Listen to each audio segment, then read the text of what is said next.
For many years, a favorite wish has accompanied me. Or rather, it is not so much accompanied as has been rooted in me, nourished itself on me, drawn strength from me in the way certain relatives and friends accompany us by letting themselves be favored and led by us and by making our home and our strength their own. This favorite wish was a pretty one, and not especially immodest if looked at from the outside. Its object was a refuge. This refuge took very different forms at different times. Sometimes it was a small house on Lake Lucerne with a rowboat at the landing place. Then again it was a woodsman's hut in the Alps with a bunk to sleep in and 4 hours away from the nearest neighbors. Or it was a cave or a little ruin among the rocks in southern Ticino, close to the airy chestnut forest, placed as high as the highest vineyards, with or without a window or door. Another time the refuge was a steamship ticket good for a small cabin on a ship with no other passengers, for a voyage of 3 months, no matter whither. And occasionally it was even more modest, only a hole in the ground, a little grave, well or ill dug, with or without flowers above, with or without a coffin. The meaning and principal point were always exactly the same, whether a house in the country or a ship's cabin, whether an alpine hut or a garden in Tuscany, a rocky cave in Ticino, or a hole in the ground in a cemetery, the meaning was always a refuge. A superscription to this wish there always stood the verse of that Swabian pastor, that lovable ailing eccentric who sat in a tiny village deserted by the world with nothing to do, and wrote the line, "Leave, O world, leave me in peace." Thereby, it seemed, all was to be achieved if somewhere I had only a hideaway and a refuge. If I knew of a retreat safe and quiet with a forest or a lake nearby, but in any case no people, no messengers of grief, no thieves of thought, no telegrams, no letters, no newspapers, no traveling salesmen of culture. There might be a brook prattling nearby, a waterfall, or the sun falling hot on brown rock. There might be butterflies fluttering, or goats grazing, lizards incubating, or gulls nesting, no matter. But one thing I was determined to have there was peace, my sleep, my dream. No one would dare enter this refuge unless I summoned him. No one would even know about it. No one there would be acquainted with me or want anything from me. No one would compel me to anything. I would be on no list of addressees, no tax roll. That was an agreeable wish and dream of mine. It sounded sweet and modest, and in its favor there was the precedent of some very famous poets. And how well justified it was, for a man who did not seek power, who tried to meet the world's claims on him as well as he could, who was a poet and a peaceable citizen, a man like me. Was there a more proper, more understandable wish than for a retreat? A spot in the south, a rocky nook in the mountains, a cave, a hiding place, a grave? If perchance a house in the country or a ship's cabin were too pretentious, this certainly could not be said of a bed of straw in a hut or a small nameless grave. During many hours over many years I elaborated this dream, while walking, working in the garden, before going to sleep, after waking up, on railway trains, and during sleepless nights I turned to it. I constructed it with care, painted it, and adorned it, made it ever the more beautiful through music, more delicate, more ennobled. I drew it in the shadow of the forest, imagined an accompaniment of goat bells, wove yearning around it, poured love into it. I illuminated my darling tenderly, stroked her with maternal care, wooed and cosseted her. When I pause to think about it, I can say that perhaps I have never devoted so much love to any one thing on earth, or to very few, so much care, so much warmth from my own blood, so much strength and longing. And how at times that darling dream shone before me, stimulating and comforting. What profound inner echoes it awakened, how rosily it glowed. How enmeshed it was in the most delicate golden threads, how ardently and lovingly painted with colors 1,000 times refined. Now and then in the course of the years it happened that other voices reached me. Here and there a warning came my way, An insight that damaged my dream, opened little cracks in its precious painted surface, put one of its strings out of tune, revealed a wilted leaf in the wreath. Instantly I would set about mending it, pouring into it new love, deeply deploring the disturbance, giving it new blood to resuscitate it. Soon it was pretty and whole again, and, to be honest, even today it can revive, can glow once more, can win back what it has lost. But oftener and oftener I entertained perceptions that could not be reconciled with the dream. Some word in conversation with friends, a sentence in a book, a verse from the Bible, a line from Goethe, took hold of me powerfully. Lonesomeness, loss of friends, sacrifice of pleasures spoke their own rough language to me. Pains came to live with me. Simple challenges, simple warnings, each little heated in itself, but all constantly hitting the same raw spot.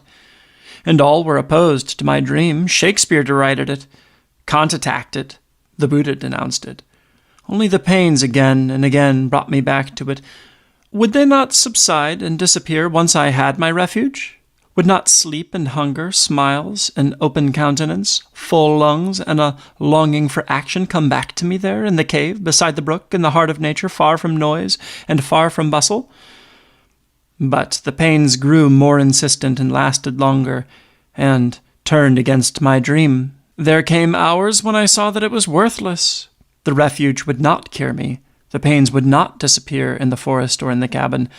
I would not become one with the world there, nor would I achieve harmony with myself. All this went on slowly, and in many narrow spirals, and 100 times the wishful dream returned. The brook ran comfortingly over golden-brown pebbles, and the lake cradled my deepest, most colorful dreams. But the warnings came more often, and especially the pains, and at times it seemed to me that Job was my brother. And on one occasion a new realization knocked at my forehead. It was more serious, clearer, and more threatening. This is what it said. Your wishful dream has not simply been false, Herman. Not simply an error. Not simply a pretty bit of childishness, like a soap bubble. It has been much more than that, much worse, much more dangerous. It has fed upon you. It has drunk your blood, robbed you of life. Have you ever bestowed on your friend, your wife, your child, so much as half the love you have given to this fantasy? Half the care, half the warmth, half as many days, nights, creative hours? And your weariness, your pains, your aging, your failing, whom have you to thank for them? It is to blame for them all. That dream, that bloodsucker, that serpent. Even this insight did not triumph immediately, and even today, firmly fixed though it is still open to doubts and defeats. Nevertheless, it has persisted. And then came a day that knocked the heart out of my dream. The dream was put to the final test, that is, reality. It was to be fulfilled. There was a refuge available, a little house, high on a mountain, above a southern lake, a retreat, a hideaway, a resting place and cradle of dreams. It was to be had. It was offered to me.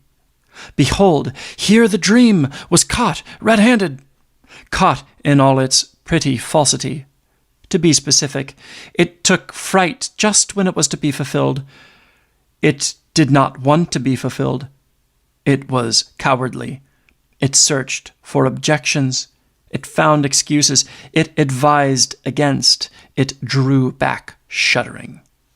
Oh well, there was nothing else it could do. It had been lying for so long, it had been making promises for so long, and promising much too much. Always it had taken and taken and taken. And now for a change, when it was its turn to give, there was nothing it had to offer me. My dream drew back, cringing like a swindler who has named a false address and now is being taken there, where no one will know him, where he will have to be silent, and where he will be, at last, unmasked. That was my dream's death blow. But vampires survive many death blows and revive again, come back and demand to eat again, to feed once more on living blood. This one, too, is still alive, still has tricks and devices, but now I know it as an enemy. I have known this since the day I had my final insight. It came like all insights, in a familiar, often-counted guise. It was a saying I came upon by accident in a book, an old saying, a quotation from the Bible, and one with which I had been acquainted for many years and knew by rote. But today it was new to me. Today it was of full significance. The kingdom of God is within you. Now I have something again to strive for, something that guides me, to which I sacrifice blood. It is no wish or dream. It is a goal. This goal is once more a refuge, but not a cave or a ship. I seek and long for a refuge within myself, a place where only I am, whither the world cannot reach and where I alone dwell, safer than a mountain or cave. That is my goal. There nothing shall be able to intrude unless it becomes completely I. Then let there be storms. Let there be pains. Let blood flow. I am still far from that place. I am still on the first stage of that way, but it is now my way and no longer a dream. O deep refuge, no storm reaches you, no fire burns you, no war destroys you. Little room within, little coffin, little cradle, you are my goal.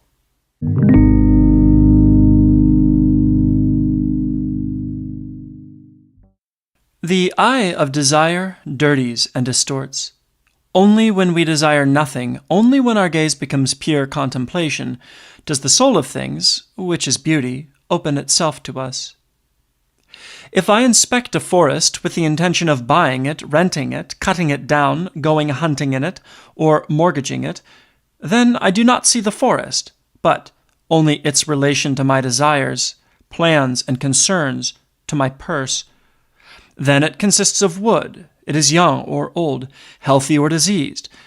But if I want nothing from it but to gaze at it thoughtlessly into its green depths, then it becomes a forest, nature, a growing thing. Only then is it truly beautiful. So it is too with people, and with people's faces too. The man whom I look at with dread or hope, with greed, designs, or demands, is not a man but a cloudy mirror of my own desire. Whether I am aware of it or not, I regard him in the light of questions that limit and falsify. Is this man approachable? Is he arrogant? Does he respect me? Is he a good prospect for a loan? Does he understand anything about art? 1,000 such questions are in our minds as we look at most people we have to deal with, and we are considered expert psychologists if we succeed in detecting in their appearance, manner, and behavior whatever it is that will abet or hinder our plans. But this attitude is a shabby one, and in this kind of psychology, the peasant, the peddler, the shyster lawyer are superior to most politicians and scholars. At the moment when desire ceases, and contemplation, pure seeing, and self-surrender begin, everything changes. Man ceases to be useful or dangerous, interesting or boring, genial or rude, strong or weak. He becomes nature. He becomes beautiful and remarkable, as does everything that is an object of clear contemplation. For indeed, contemplation is not scrutiny or criticism. It is nothing but love. It is the highest and most desirable state of our souls, undemanding love. If we have once achieved this state, be it for minutes, hours, or days, to sustain it permanently would be perfect bliss, then people no longer appear as they used to. They are not mirrors or caricatures of our desire.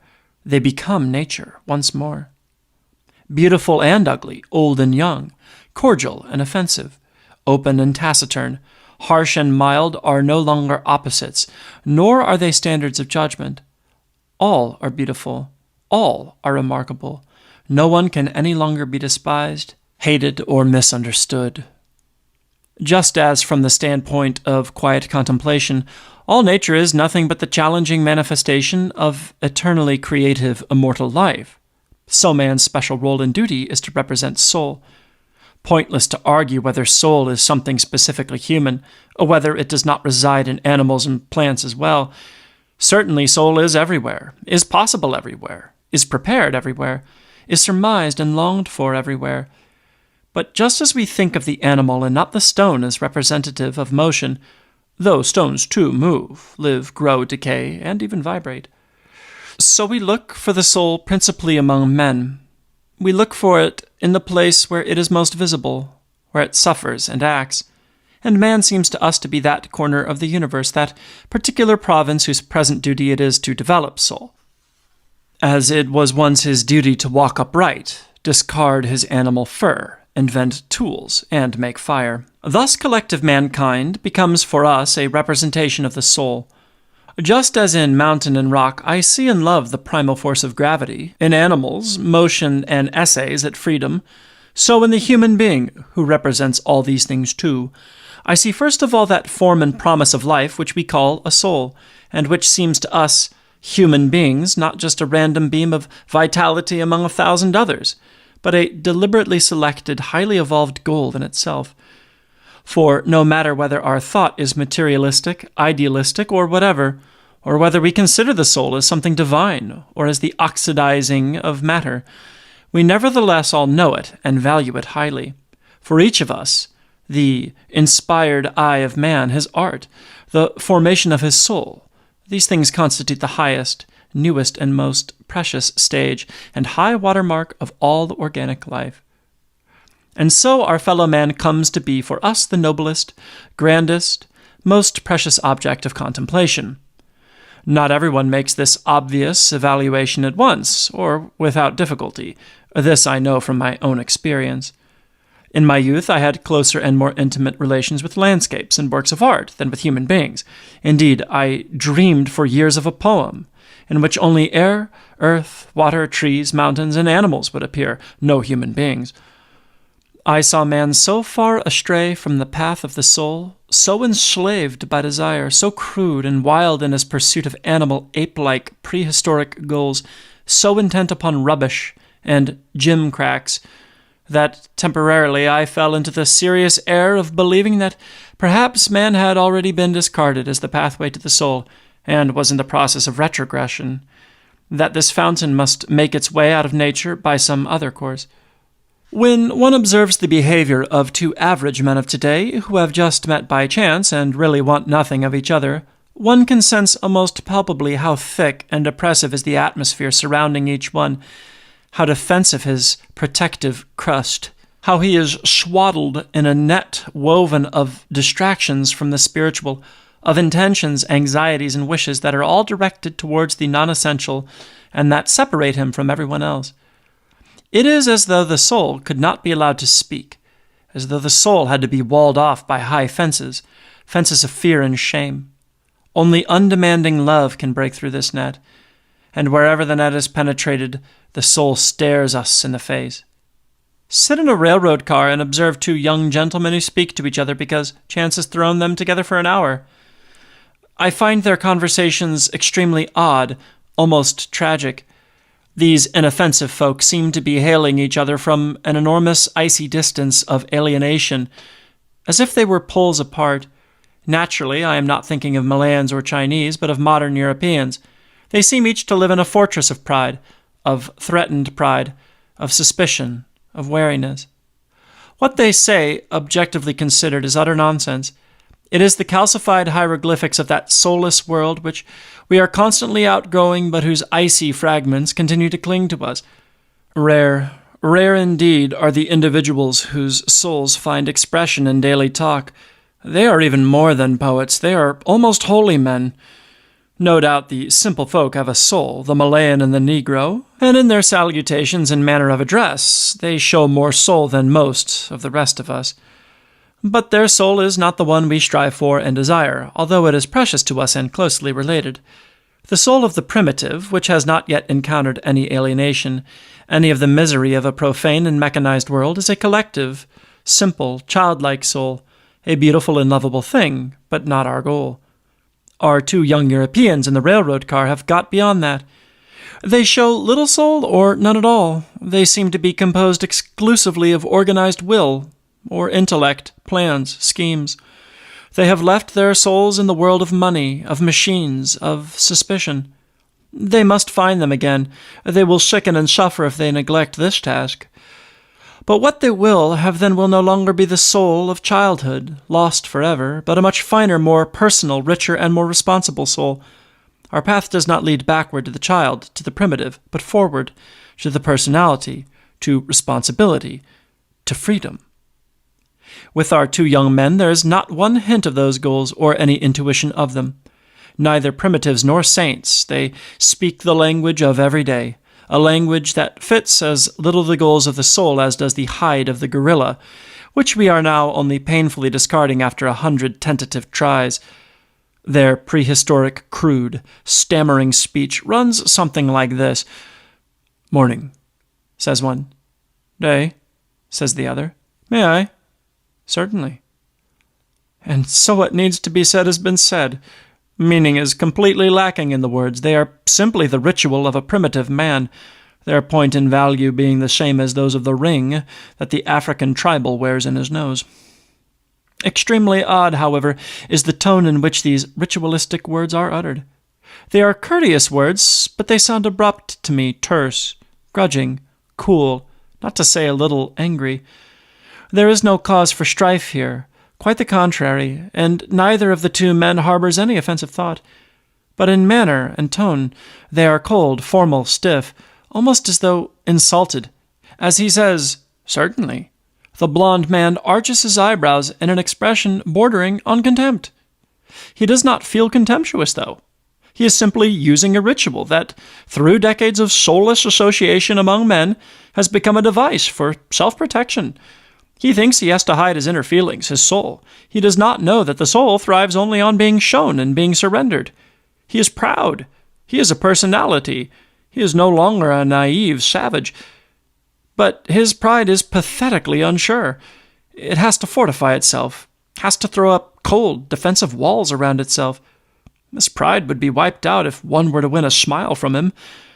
And all this coldness, all this angry, nervous, proud, and at the same time insecure conversational tone between the educated is symptomatic of sickness, a necessary and therefore hopeful sickness of the soul, which knows of no other way to protect itself from being overpowered except by such behavior.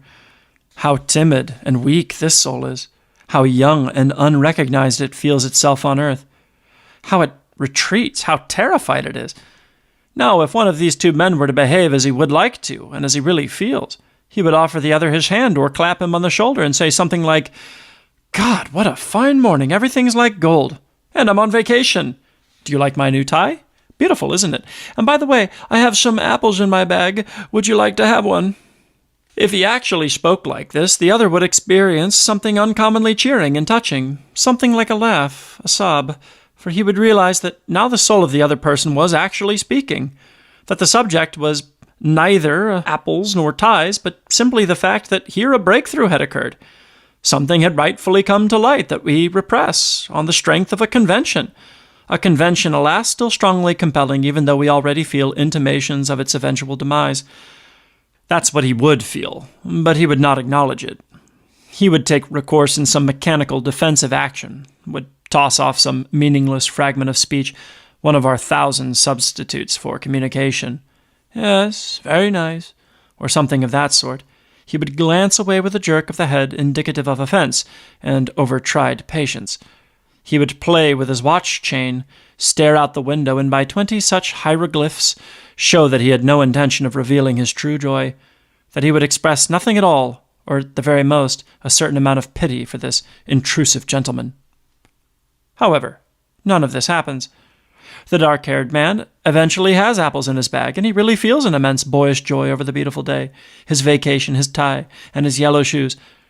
But if the other now chances to say, "Miserable business, this exchange rate," then he will not act as his soul urges him to. He will not say, "Oh, nonsense, let's forget about that. What does the exchange rate matter to us?" Instead, he will look anguished and say with a sigh, "Horrible, isn't it?" It's a remarkable sight. These two gentlemen, like all of us, apparently have no trouble at all in behaving this way, in subjecting themselves to a monstrous compulsion of this coldness and repulsion when their souls cry out to communicate. But you go on watching. If the soul does not lie in the words, the demeanor, the tone of voice, it must exist somewhere after all. And then you see the blond man has forgotten himself. Feeling unobserved, he is gazing through the car window at the pointed fir trees, and his glance is free and untroubled, full of youth, yearning, and naive, ardent dreams are there. He looks entirely different, younger, less complicated, seems more innocent, above all, handsomer. The other, however, the equally irreproachable and unapproachable gentleman, stands up and stretches out his hand to a suitcase in the net above his head. He does this as though he wanted to make sure of its being steady and in no danger of falling, but the bag is perfectly all right and in no need of steadying. In fact, this is not the young man's desire at all. He simply wants to touch it, to assure himself that it is there, to stroke it affectionately. For in that impeccably business-like leather case there is, in addition to the apples and his linen, something important, something holy, a gift for his darling back at home. A porcelain dachshund or the Kern Cathedral in marzipan, no matter what. But it is of utmost importance to this young man at this time, something to build dreams on, to love and idolize, something that he would really like to hold constantly in his hands, and stroke, and admire. During an hour's train trip, you have now observed two young, moderately well-educated average men of today.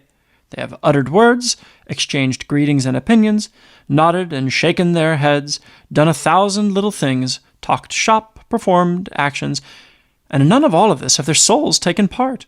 In no word, no glance.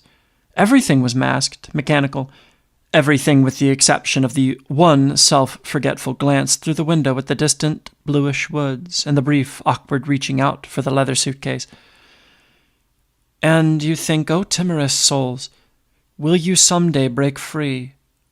Perhaps beautifully and intensely, in a liberating experience, united with a bride, in battle for a belief, in act and in sacrifice, perhaps suddenly and desperately, in a frantic release of oppressed, concealed and darkened impulse of the heart, in a wild denunciation, in a crime and a deed of violence. And I and all of us, how will we guide our souls through this world? Will we succeed in helping them in the right course, in giving them a share of our gestures and our words? Will we resign ourselves to the crowd and submit to inertia, again and again caging the bird, again and again putting rings in our noses? And the realization comes to you. Whenever nose rings and gorilla hides are discarded, the soul is at work. If we were untrammeled, we would converse together like Goethe's characters and feel every breath as a song. Poor, splendid soul, where you are, there is a revolution. There is an end to decay. There is new life and God. Soul is love. Soul is the future. All else is only stuff, only matter, only a hindrance on which our divine power can exercise itself, shaping and destroying. And still yet further thoughts arise. Do you not live in an age when the new loudly proclaims itself, when the bonds of humanity are being rudely shaken, when violence strikes in monstrous fashion, death rages, despair cries aloud? And is not soul behind all these things as well? Ask your soul, ask her who means freedom, whose name is love. Do not inquire of your intellect, do not search backwards through world history. Your soul will not blame you for having cared too little about politics, for having exerted yourself too little, for having hated your enemies too little, or for too little fortifying your frontiers. But your soul will perhaps blame you for so often having feared and fled from her demands, for never having had time to give her, your youngest and fairest child, no time to play with her, no time to listen to her song, for often having sold her for money, betrayed her for an advancement. Thus it has happened with millions of people, and wherever you look, people wear nervous, tormented, angry faces. They have had no time except for the non-essential, for stock exchanges and sanitariums, and this painful state is nothing but a warning sign, an admonition in the blood. You will be a neurotic and a foe to life, so says your soul, if you neglect me, and you will be destroyed if you do not turn to me with a wholly new love and concern. Nor is it by any means the weak and worthless who nowadays become sick and lose their capacity for happiness. Rather, it is the good who are the seed of the future. These are the ones whose souls are not at peace, who will withdraw simply out of timidity from this battle against a false world order, but who tomorrow perhaps will take part in earnest. From this vantage point, Europe resembles a sleeper in a nightmare, striking out and injuring himself. Yes, then you remember that once a professor said something like this to you, that the world was suffering from materialism and intellectualism. He was quite right, but he cannot be your physician any more than he can be his own. With him, intelligence goes on discoursing to the point of self-annihilation, and he will perish. Let the world's course be what it may. You will always find a physician and helper, a new energy and future within yourself, in your poor, ill-used, tractable, indestructible soul. The soul has no knowledge, no judgment, no program. It has simply impetus, feeling, the future. The great saints and preachers followed it, the heroes and sufferers, the great generals and conquerors, the great magicians and artists followed it, and all those whose way began in the commonplace and ended on the holy heights. The way of millionaires is a different way and ends in the sanitarium. Ants, too, wage war. Bees have societies. Pack rats collect treasures. Your soul seeks other paths, and when it is cheated, when you win success at its expense, no happiness blossoms for you. For happiness can only be felt by the soul, not by the intellect, the belly, the head, or the wallet. However, one cannot ponder and discuss this subject for long without hitting upon the saying that long since illuminated and expressed it definitively. It was spoken in ancient times, and belongs among the few human utterances that are ageless and always new. As the Bible says, "What shall it profit a man if he shall gain the whole world and lose his own soul?"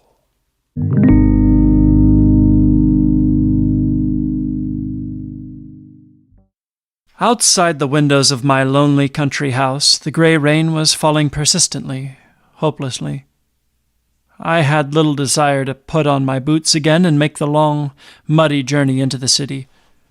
But I was alone, and my eyes ached from long hours of work. Along all four walls of my study stood golden rows of books, staring at me with their intolerably solemn questions and challenges. The children were long since in bed and asleep, and the little fire on my hearth had died. So I decided to go, searched out my concert ticket, pulled on my boots, chained up the dog, and in my raincoat set off through the mud and damp. The cool air smelled bitter. The lane wound its way in capricious curves around the neighboring properties between tall, crooked oak trees. A light shone from a gatekeeper's lodge. A dog began to bark, grew furious, barked louder and louder until its voice broke and it suddenly fell silent. Then the sound of a piano reached me from a country house behind black shrubbery, and there is nothing more beautiful and moving than to walk alone like this in the fields at night and hear music from a lonely house. It brings intimations of everything good and lovable, of home, lamplight, evening solemnity and quiet rooms, women's hands, ancient family traditions. Soon came the first street light, silent, pale outpost of the city, and then another, and close at hand the shimmering gables of the suburbs.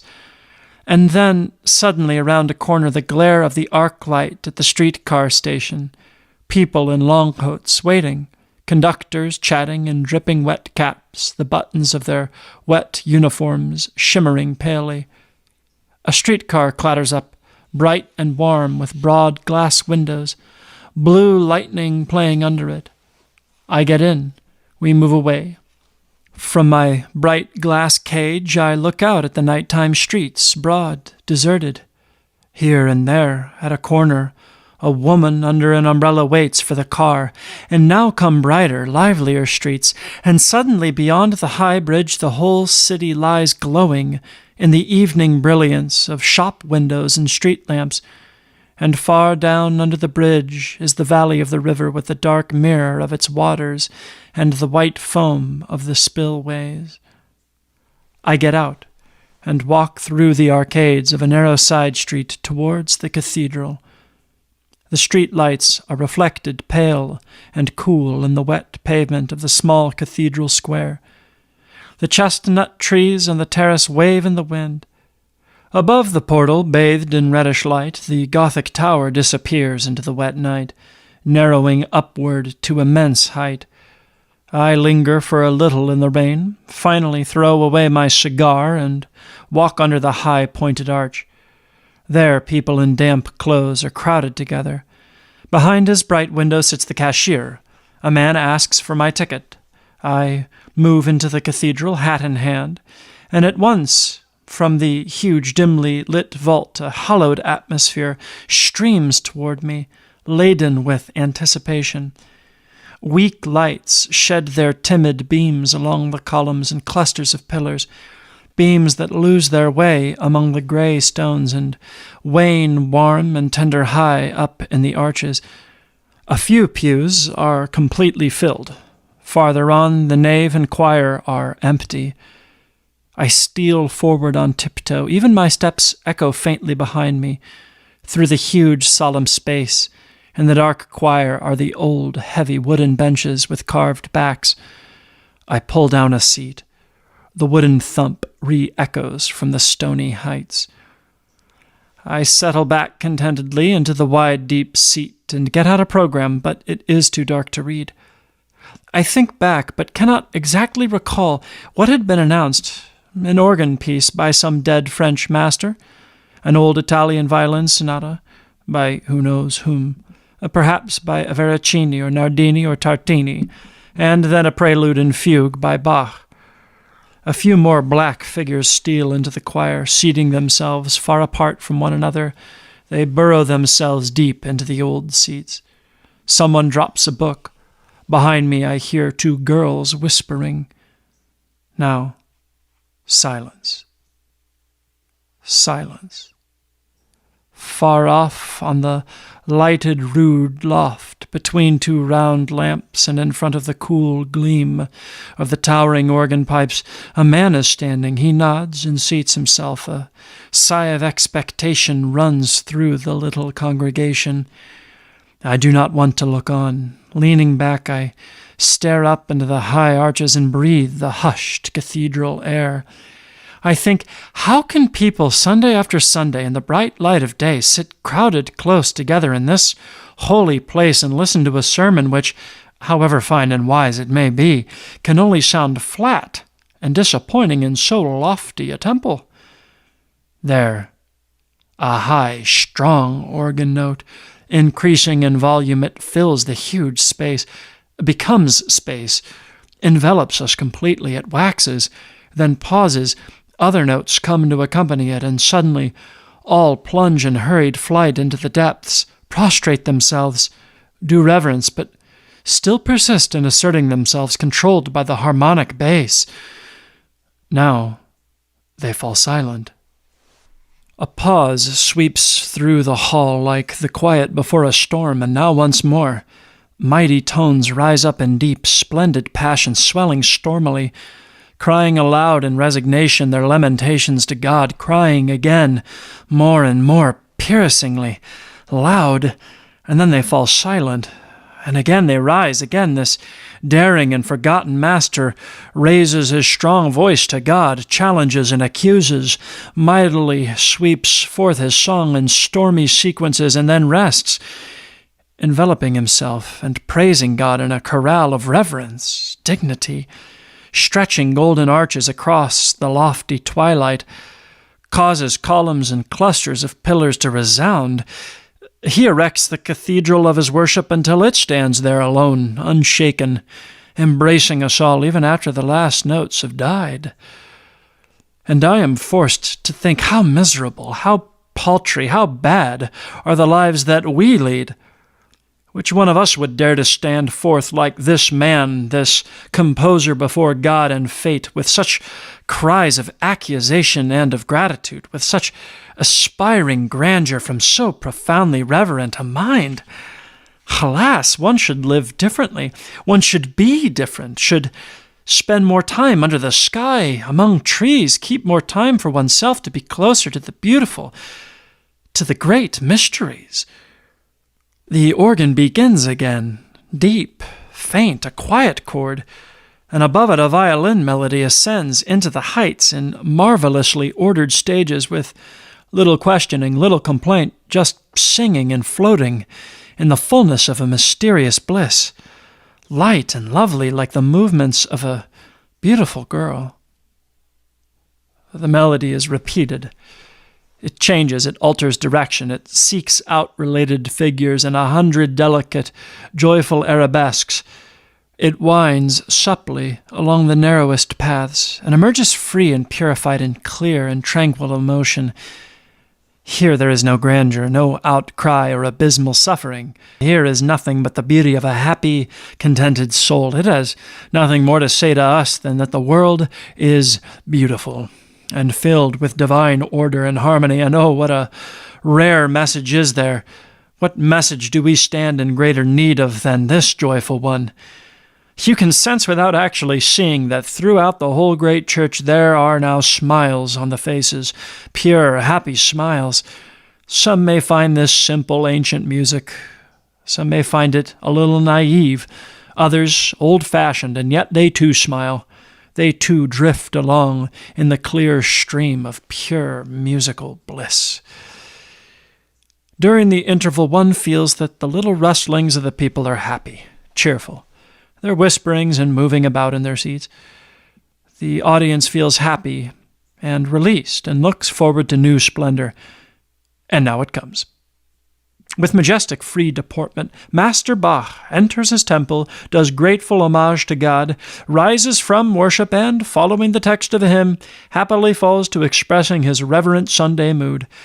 But hardly has he made a start and cleared some space for himself than Bach begins to drive his harmonies deeper, interlace melody with more melody, harmony with more harmony, in animated polyphony. He reinforces and lifts and rounds out his edifice of notes far above the church into the starry space of nobly perfect systems, as though God had gone to sleep and handed over to him his staff and mantle. He makes the lightning play from towering clouds and throws open serene sunny spaces. He triumphantly guides forth planets and suns. He rests relaxed at high noon, and at the proper hour elicits the cool showers of evening, and he ends in splendor and power like the setting sun, and Bach falls silent, leaves the world full of glory and soul. In silence I walk through the lofty nave, and across the little sleeping square. In silence I cross the high bridge over the river, and past the rows of street lamps on my way out of the city. The rain has stopped.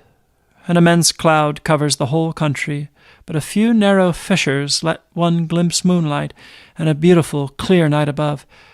The city disappears, and the oak trees along my forest path rustle in the soft, cool wind. Slowly I climb up the last hill and enter my sleeping house. The elm speaks to me through the windows. Now I am glad to go to rest, and for a time give life a trial once more, and be life's plaything.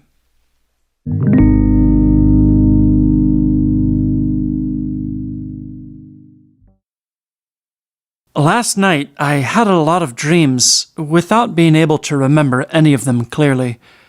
All I am sure of is that the context and feeling of these dreams ran in two directions. Some were concerned exclusively with all sorts of sorrow that befell me, the others with longing and striving to overcome this sorrow through complete understanding, through holiness. Thus, between suffering and contemplation, Between despair and profoundest effort, my thoughts, wishes, and fantasies lashed themselves for hours against narrow walls, to the point of excruciating obsession, and at times were transformed into half-obscure bodily feelings, precisely circumscribed, most clearly differentiated states of sorrow, misery, and weariness of heart presented themselves palpably in pictures, harmonies, and at the same time from another region of the soul emerged impulses of greater spiritual vigor, admonitions to be patient, to fight, to persevere on the road that has no end. A sob here was matched by a courageous forward stride there. A feeling of torment on one level was answered on another level by an exhortation, an urge, a self-realization. If there is any sense at all on dwelling on such experiences, bending attentively over the depths and abysses one bears within oneself, then this sense can only be disclosed if we try to follow the impulses of our souls as faithfully and accurately as possible, much further and much deeper than words can reach. Whoever tries to make a record of this does so with the same feeling one would have in attempting to discuss delicate and difficult personal matters in a foreign language of which one had but a smattering. And so, my condition and radius of experience was this. On the one hand, endurance of great sorrow. On the other, a conscious striving to master this sorrow, to achieve complete harmony with fate. This was approximately the judgment of my consciousness, or rather a first voice audible within my consciousness. A second voice, fainter, but deeper and more resonant, put the matter differently. This voice, which, like the first one, I heard clearly but far off in my sleep and dreams, did not call the suffering wrong and my vigorous mental struggle for perfection right, but rather meted out right and wrong to both sides. This second voice sang of the sweetness of suffering. It sang of its necessity. It had no interest in mastering or eliminating it, but only in deepening it, in illuminating it. The first voice, roughly translated into words, said something like this: suffering is suffering. There is no argument about that. It hurts. It is painful. But there are voices that can overcome it. Well then, seek out those forces. Cultivate them. Put them to work. Calm yourself by them. You would be a fool and a weakling to want to go on suffering and suffering forever. But the second voice said something like this: suffering only hurts because you fear it. Suffering only hurts because you complain about it. It pursues you only because you flee from it. You must not flee. You must not complain. You must not fear. You must love. You know all this yourself. You know quite well deep within you that there is only a single magic, a single power, a single salvation, and a single happiness, and that is called loving. Well then, love your suffering. Do not resist it. Do not flee from it. Taste how sweet it is in its essence. Give yourself to it. Do not meet it with aversion. It is only your aversion that hurts, nothing else. Sorrow is not sorrow. Death is not death if you do not make them so. Suffering is magnificent music, the moment you give ear to it. But you never listen to it. You always have a different, private, stubborn music and melody in your ear which you will not relinquish, and with which the music of suffering will not harmonize. Listen to me. Listen to me and remember, suffering is nothing. Suffering is an illusion. Only you yourself create it. Only you cause yourself pain. And so in addition to the suffering and the will to escape, there were also constant conflict and tension between the two voices. The first, the one closer to consciousness, had much to say for itself. To the dim realm of the unconscious, it opposed its own clarity. On its side, it had the authorities, Moses and the prophets, father and mother, the school, Kant, Fichte. The second voice sounded further off, as though emerging from the unconscious, and from suffering itself. It did not create a safe island in the midst of the chaos. It did not throw light into the darkness. It was itself dark. It was itself a primal cause. It is impossible now to describe how the two voices developed in concert. Each of the two original voices, in fact, divided, and each new secondary voice divided again, but not so as to constitute the two choruses standing opposite to each other, as, for instance, a brighter and darker, a higher and lower, a male and female, or whatever. No, rather, each new voice contained something of both dominant voices, echoes of chaos, and echoes of the formative will, day and night, male and female, in new and unique combinations. Each voice always had the diametrically opposed character to the voice whose child and offspring it seemed to be.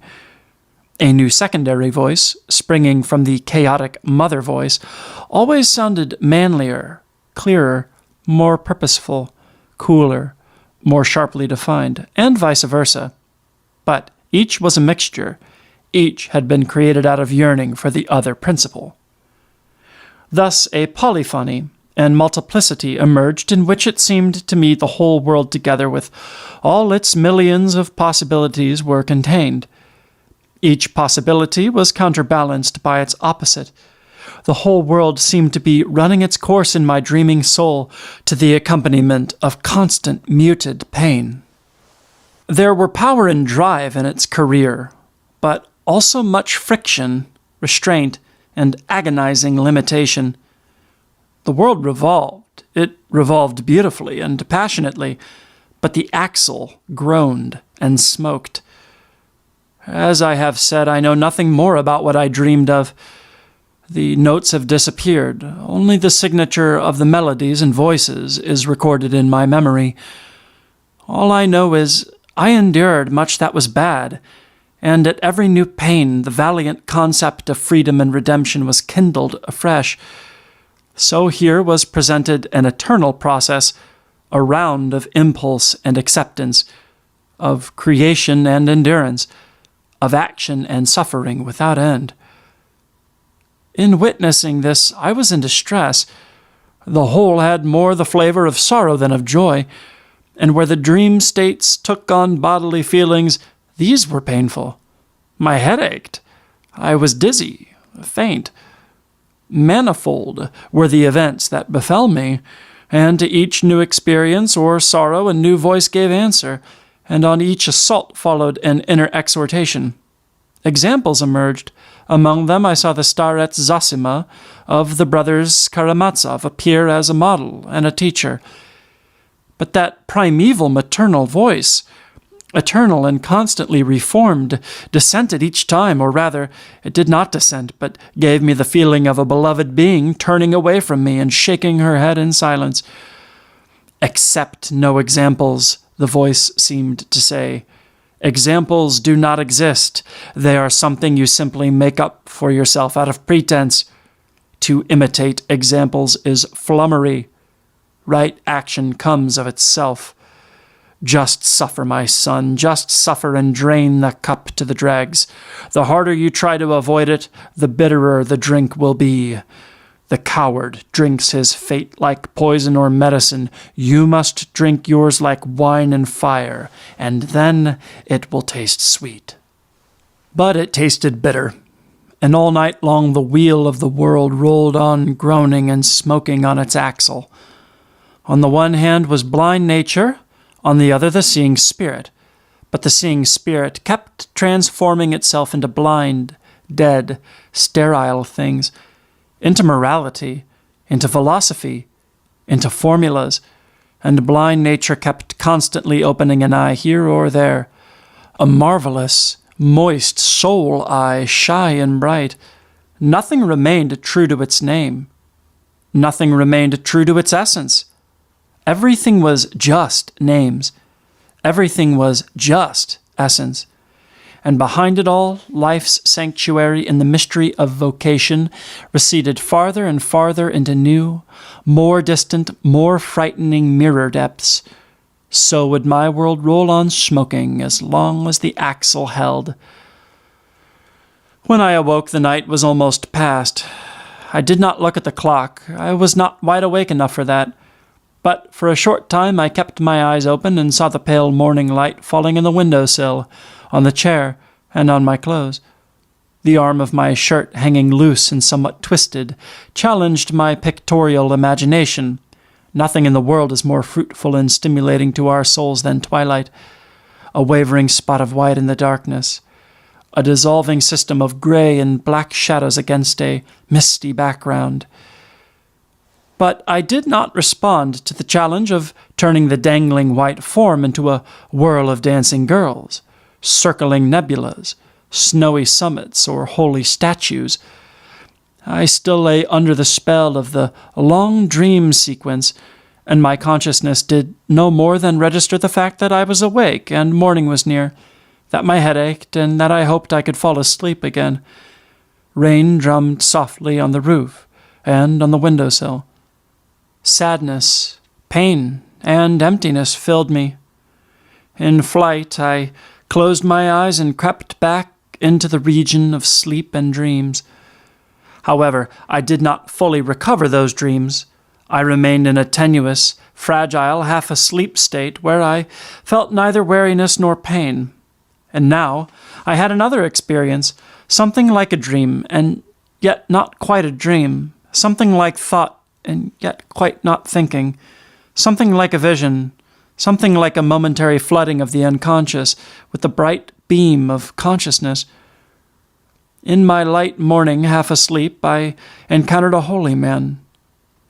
Half the time it seemed as if I myself were the holy man, thought his thoughts, had his feelings, and half the time I saw him as another person separate from me, but penetrated by an understanding, and most intimately known. It was as though I saw him, and it was also as though I heard or had read about him. It was as though I were telling myself about this holy man, and as though he were telling me about himself, or as if he were living out something before my eyes that I experienced as my very own. The holy man, no matter whether he was I or whoever, the holy man suffered a great sorrow. But I cannot write about this as though it had happened to anyone but myself. I experienced it and felt it. I felt that my most precious thing had been taken from me. My children had died, or were, at the moment, dying before my eyes. And they were not only my real, physical children with their eyes and foreheads, little hands, little voices. They were also my spiritual children and possessions that I saw there dying and deserting me. They were my very own most personal, dearest thoughts and poems. They were my art, my thinking, the delight of my eyes and my life. More than this could not be taken from me. Nothing more grievous, more horrible could happen to me than that these dear eyes should grow dim and no longer know me, that these dear lips should no longer breathe. This I experienced, or the holy man did. He closed his eyes and smiled, and in this mild smile there was all the suffering that can in any way be conceived. There was the admission of every weakness, every love, every vulnerability. But it was beautiful and tranquil, this faint smile of pain, and it remained unchanged and beautiful on his countenance. Thus a tree looks in the autumn, when the last golden leaves flutter down. Thus the old earth will look when its remaining life disappears in ice or fire. It was pain. It was sorrow, deepest sorrow. But there was no resistance, no denial. It was agreement, resignation, obedience. It was knowledge and acquiescence. The holy man sacrificed and praised the sacrifice. He suffered and he smiled. He did not harden his heart, and yet he survived. For he was immortal. He accepted joy and love and gave them away, gave them back, but not to a stranger, rather to the fate that was his own. As a thought subsides into memory and a gesture sinks into rest, so the holy man's children and all the possessions of his love subsided, faded away in pain, not lost, but gathered into his own inner depths. They had disappeared. not been killed. They were transformed, not destroyed. They had gone back into the depths, into the inside of the world and the inside of the sufferer. They had been life and had become symbols, in the way that everything is a symbol and at some time perishes in pain, in order that, as a new symbol, it may wear a different dress.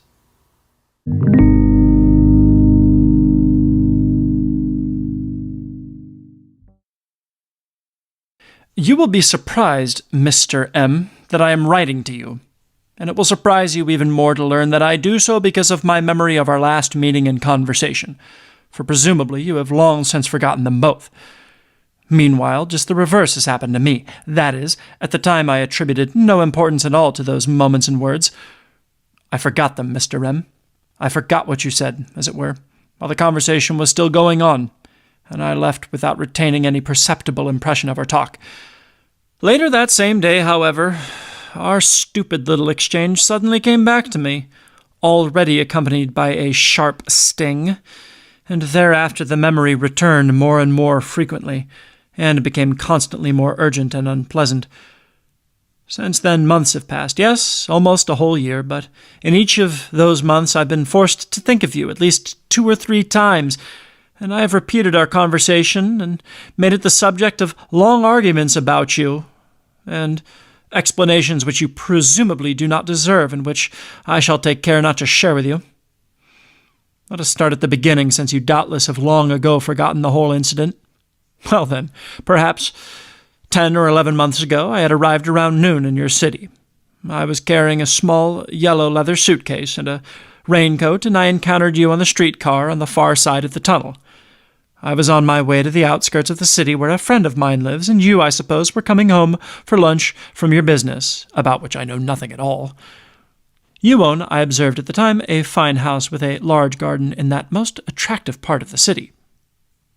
I greeted you because I remembered you from a number of earlier meetings, at literary lectures, concerts, and similar occasions, and I believe you belong as well to some kind of artistic or literary commission. In any case, we had talked to each other several times.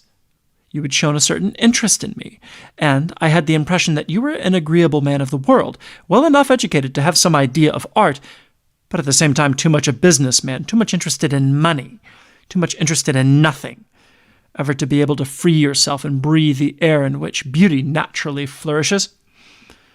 You knew beauty well, so it seemed to me, but only as a female slave, a secretly prized and secretly favored slave. From time to time you felt, so it seemed to me, a yearning for some transfiguration of life, for an echo from that world in which money and business do not exist. This was the reason you sat on art commissions, I'll bet, and attended literary evenings, and certainly you would have many a good paintings hanging on the walls of your beautiful house. And so I spoke to you with the innocent friendliness and pleasure one feels on meeting again someone who awakens only agreeable, guileless, undemanding memories. You acknowledged my salutation in the same manner, with a small, gratified smile of recognition, and with that small, to me by no means disturbing, trace of condescension which rich or influential people almost always feel towards artists, with similar eccentric characters. We could not converse. We were not sitting next to each other, and the noon car filled to overflowing. But you got off at the same stop I did, and you took the same uphill side street, and so we had an opportunity to shake hands and chat with each other briefly. You genially inquired what had brought me to Z, and I replied that I had come to attend a musical performance to be conducted by a friend of mine, and we talked about this. A third gentleman, whom you had just introduced to me, was walking beside us, and if I remember correctly, it was this third person who brought the halting conversation. We were climbing uphill, and all of us were hungry, around to the subject that has so often preoccupied me since then. He mentioned a recent book of mine and asked me whether a new one would appear that winter. Then, half-jestingly, he added a little comment about the material rewards of literary work, about royalties and printings. Smiling, I tried to dismiss the subject, and this was the single moment out of the whole conversation that I have retained accurately in my memory. It was then that you suddenly became animated, and your voice grew loud and rather unpleasant, as you looked at me with a malicious smile and shouted, "Oh, come on now, you artists and writers are exactly like everyone else. You think about money and profits, and that's all." There it was. I made no reply, and as a matter of fact, for the moment I was slightly stunned by the oddly aggressive discourtesy of your stupid words. However, I did not pause over it, and so did not defend myself in any way. Nevertheless, I was disagreeably affected, and was glad when you shortly reached your house. I tipped my hat and said good day, but since I was offended, I would not shake hands with you.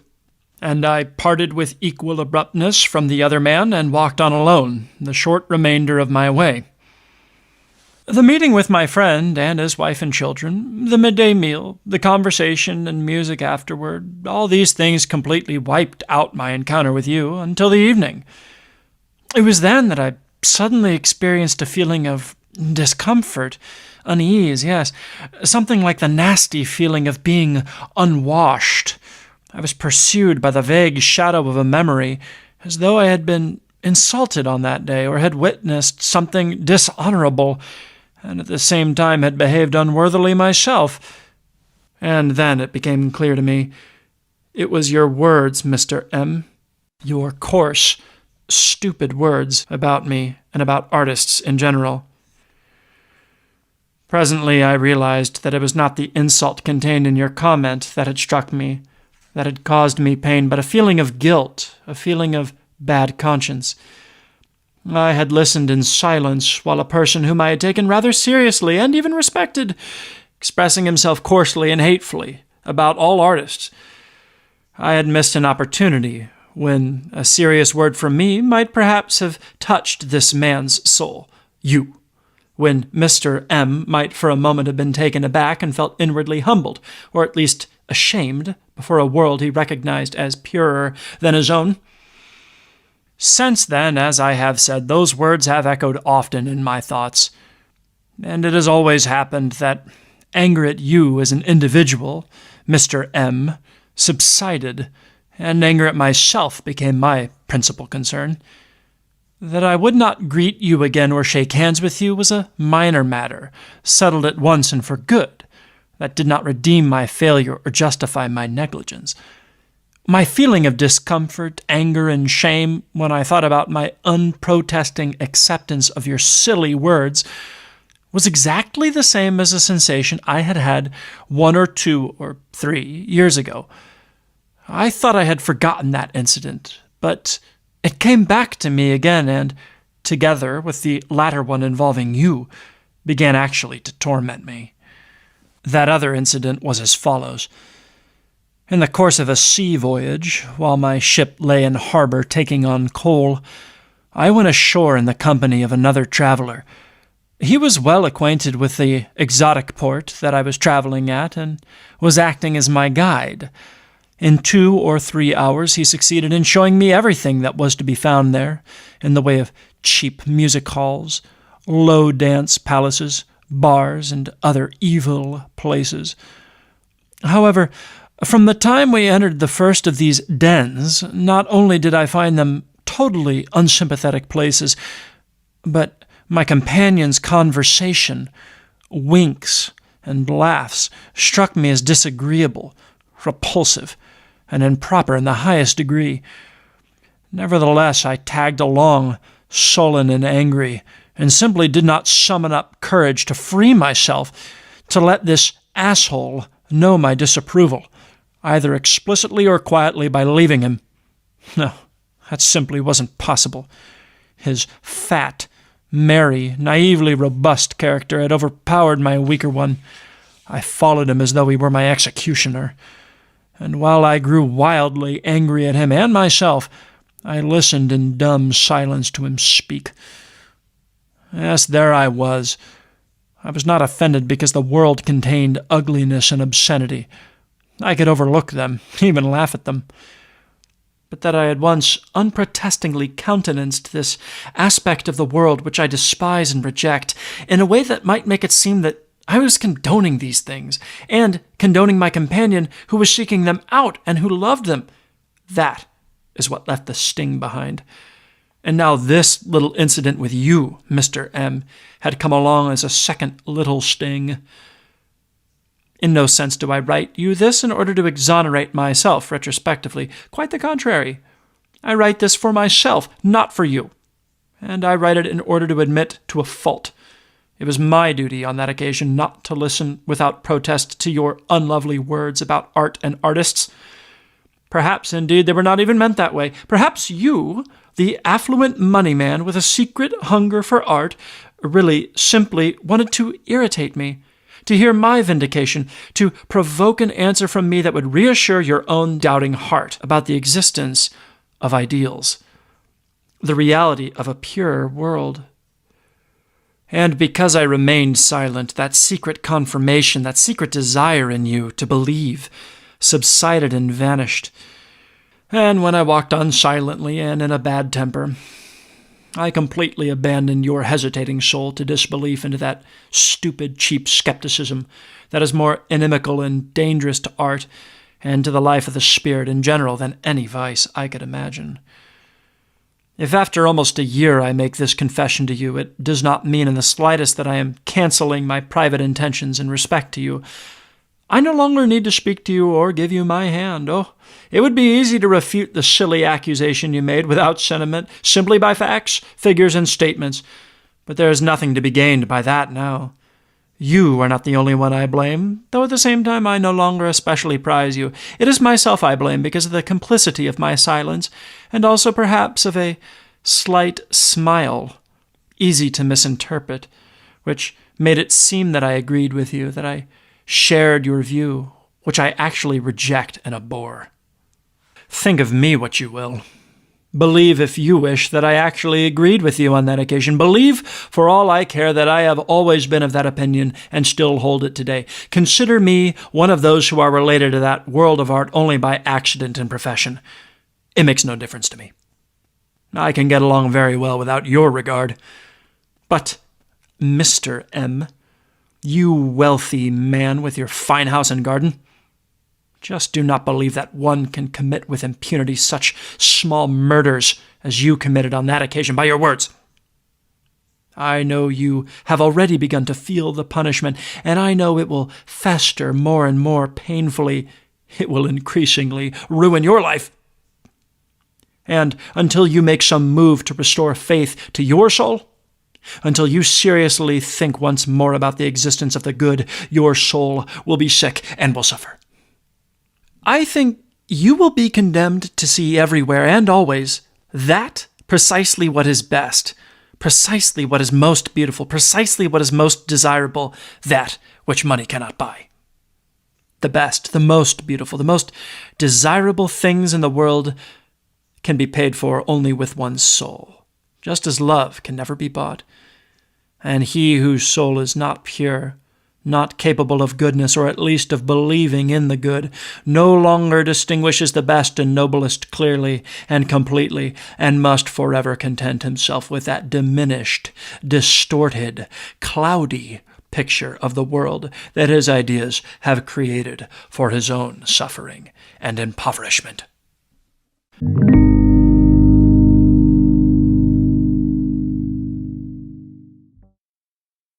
Nothing is outside, nothing is inside, for what is outside is inside.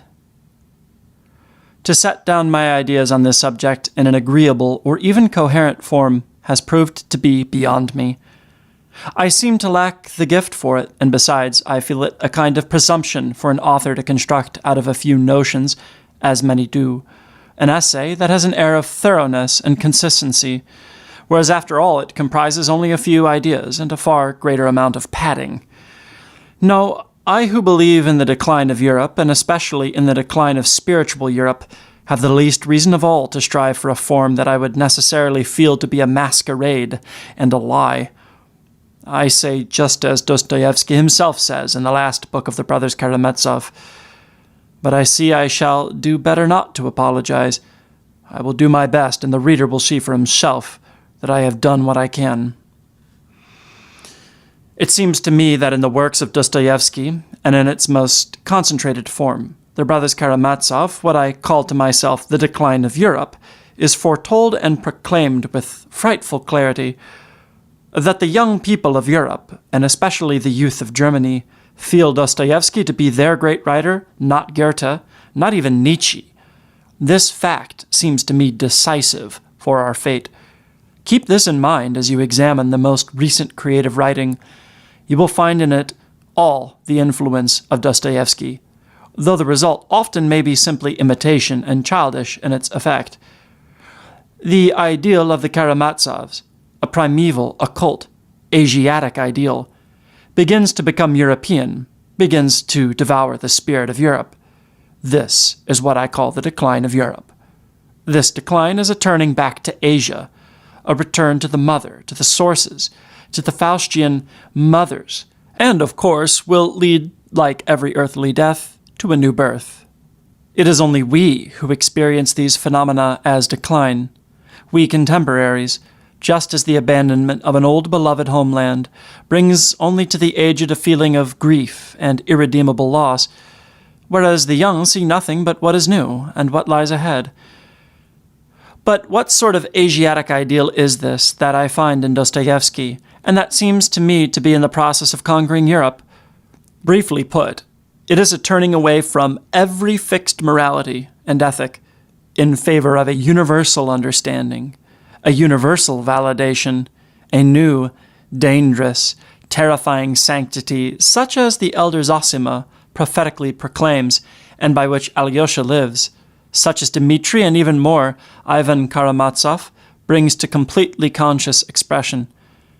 With the elder Zosima, the ideal of righteousness still prevails.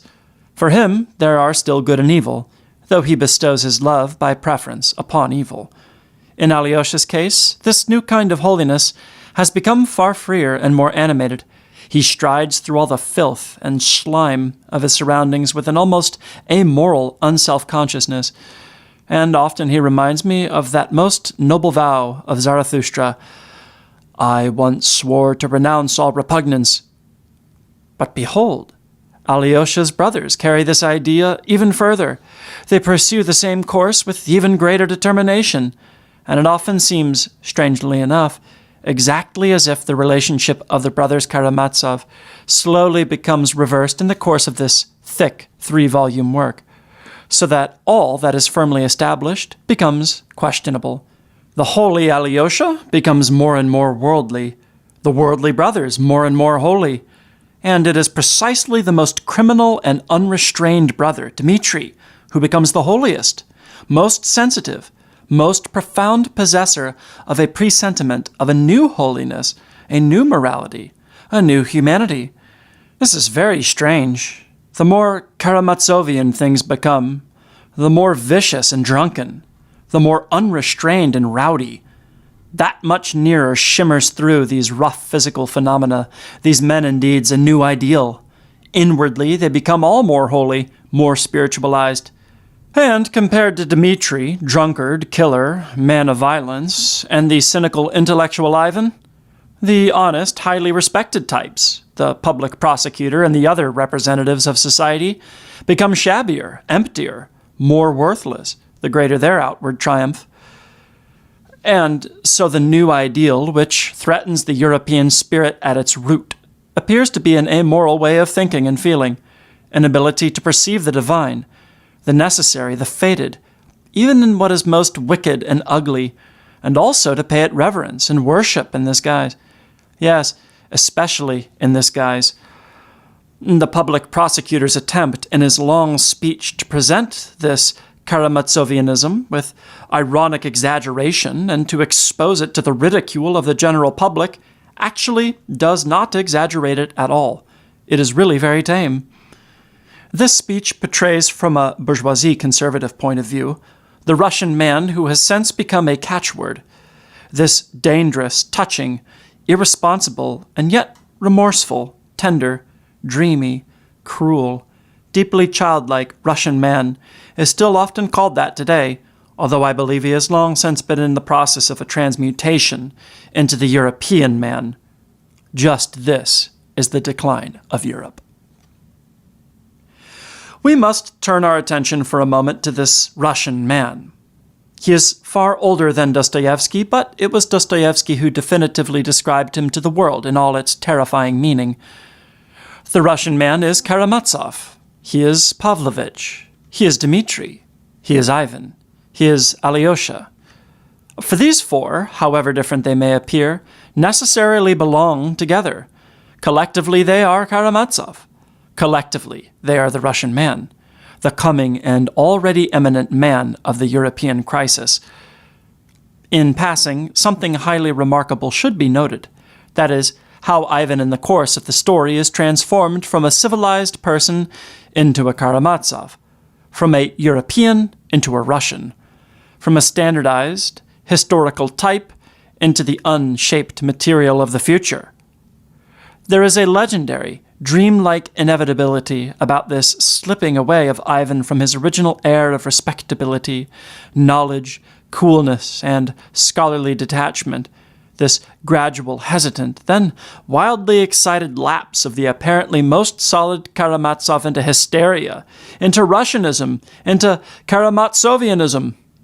It is he, the doubter, who toward the end has a conversation with the devil. This is something we shall discuss later on.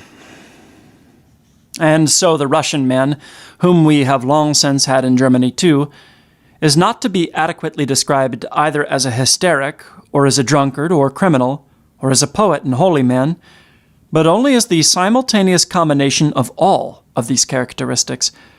The Russian man, the Karamazov, is at once murderer and judge, ruffian and sensitive soul. He is equally the complete egoist and a hero of total self-sacrifice. We cannot get at him from a fixed, moralistic, ethical, dogmatic, in a word, European standpoint. In him good and evil, outer and inner, God and Satan, are cheek and jowl. This is the reason that, from time to time, these Karamazovs seem to need a supreme symbol adequate to their souls, a god who is, at the same time, a devil. Through that symbol, Dostoevsky's Russian man is transcribed. The god, who is also the devil, is the primeval demiurge. He is the one who existed before the beginning. He, the only one, stands beyond the opposites, knows neither day nor night, neither good nor evil. He is nothingness. He is the universe. He is indiscernible to us, for we can only perceive him in terms of opposites. We are individuals bound to day and night, to warmth and cold. We require a god and a devil. Beyond the opposites, in the nothingness and the all, the demiurge lives alone, a god of the universe who knows neither good nor evil. Much could be said about this, but it really is enough to have recognized the essence of the Russian man. He is man struggling to escape from the opposites, from characteristics, from morality. He is man in the process of disintegrating and withdrawing beyond the veil, beyond the principle of individuation. He loves nothing and everything. He fears nothing and everything. He does nothing and everything. He is once more primal stuff, the unformed material of souls. He cannot live in this form. He can only die. He can only flash by. This creature of collapse, this dreadful ghost, is what Dostoevsky has conjured up. It has often been said that it is fortunate the Karamazovs were never completed, for otherwise not only Russian literature but Russia itself together with mankind would have blown up. What has once been spoken, however, even though the speaker is not aware of the consequences, can never be taken back. What exists, what has been thought, what is possible, can never again be wiped out. Russian man has existed for a long time. He has been in evidence for a long time far beyond Russia. He controls half of Europe, and a part of the anticipated explosion has occurred in the last few years, audibly enough. It is obvious that Europe is weary and wants to return home, that it wants to rest, wants to be reshaped and reborn. Here, two sayings occur to me, two sayings by a European who unquestionably could qualify for everyone as the representative, old, outworn Europe that has disappeared or at least fallen under suspicion. I mean Kaiser Wilhelm. One of them was a caption under a strangely allegorical picture in which he exhorts the people of Europe to defend their most holy possessions against the rising danger from the East. Kaiser Wilhelm was hardly an intuitive or a profound thinker. Nevertheless, as the ardent devotee and guardian of an old-fashioned ideal, he had had a certain native perception of the dangers that threatened that ideal. He was not a cultivated man. He did not like to read good books, and he spent most of his time in politics.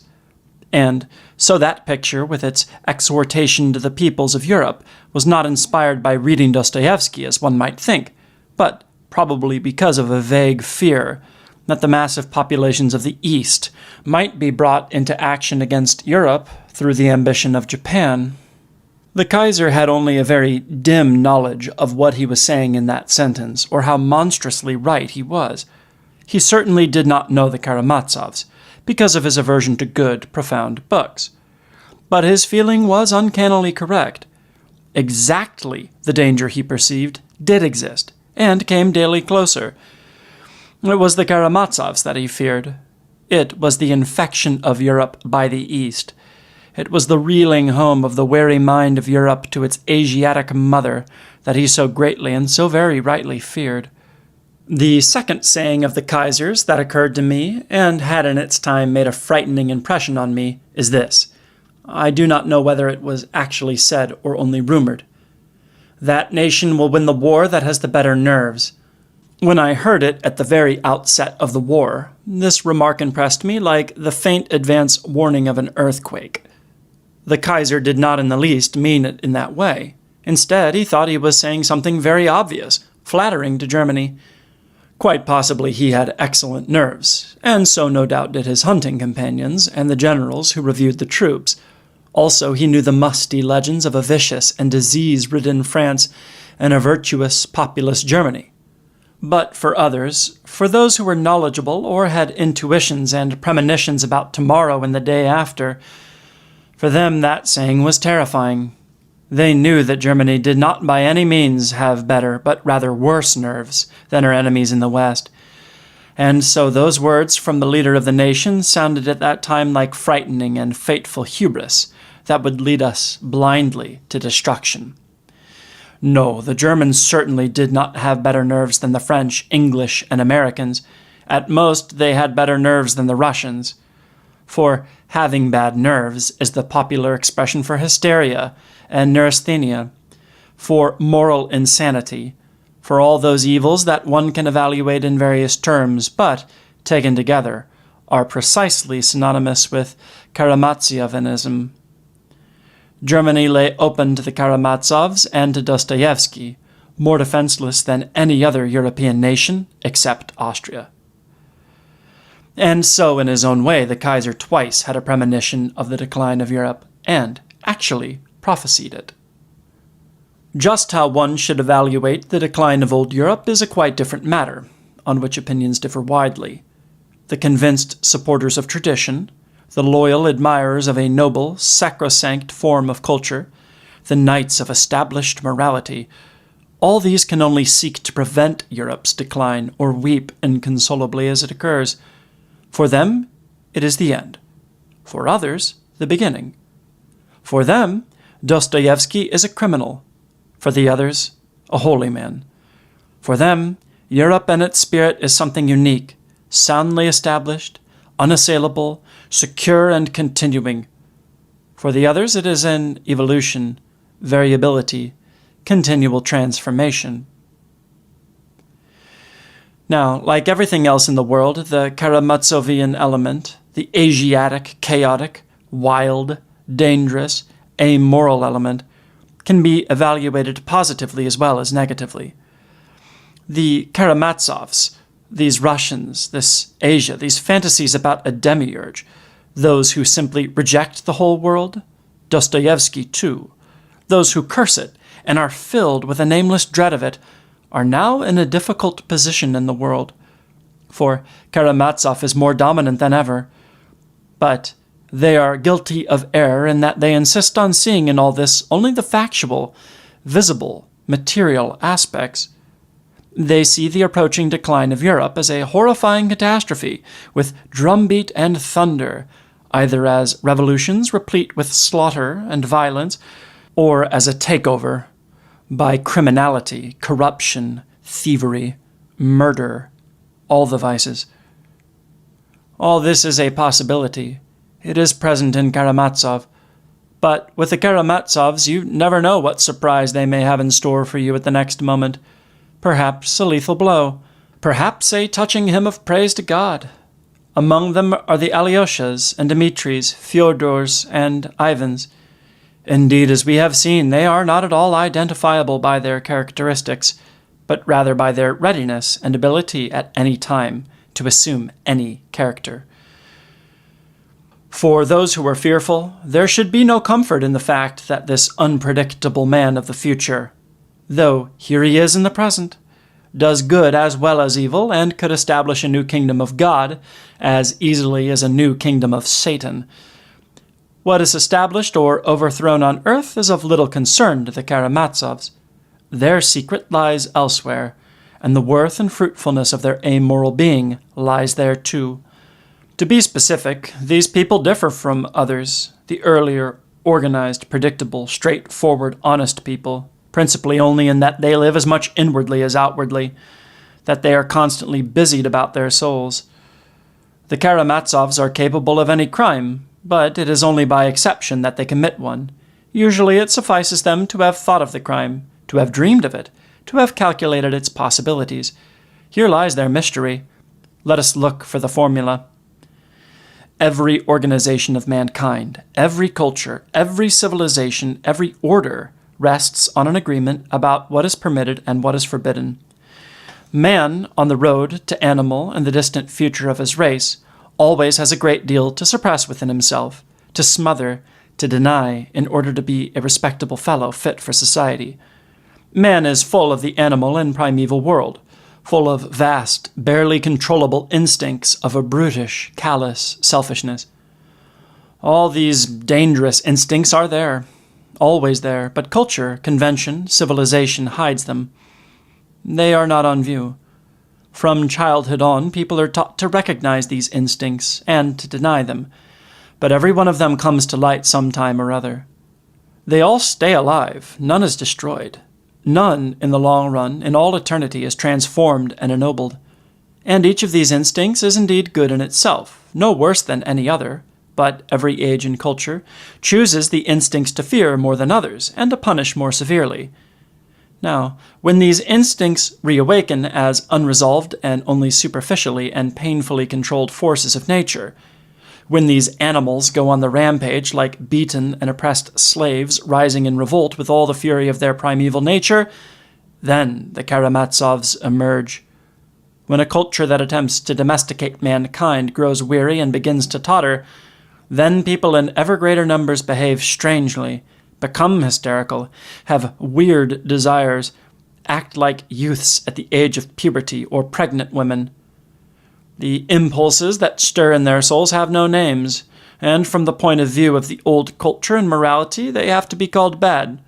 But they can speak with so strong, natural, and innocent a voice that all good and evil become problematical, and every law is put in doubt. Such are the brothers Karamazov. For them, it is easy to see any law as a convention, to regard every upright man as a Philistine, and overrate every freedom and eccentricity. They are far too fond of hearkening to the many voices within their own breasts. But from the chaos in these souls, crime and confusion need by no means to be the inevitable result. Give the emerging primal instinct a new direction, a new name, a new valuation, and you have the root of a new culture, a new order, a new morality. For this is the way it is with every culture. We cannot kill the primal instincts, the animal within us, for we ourselves would die with them.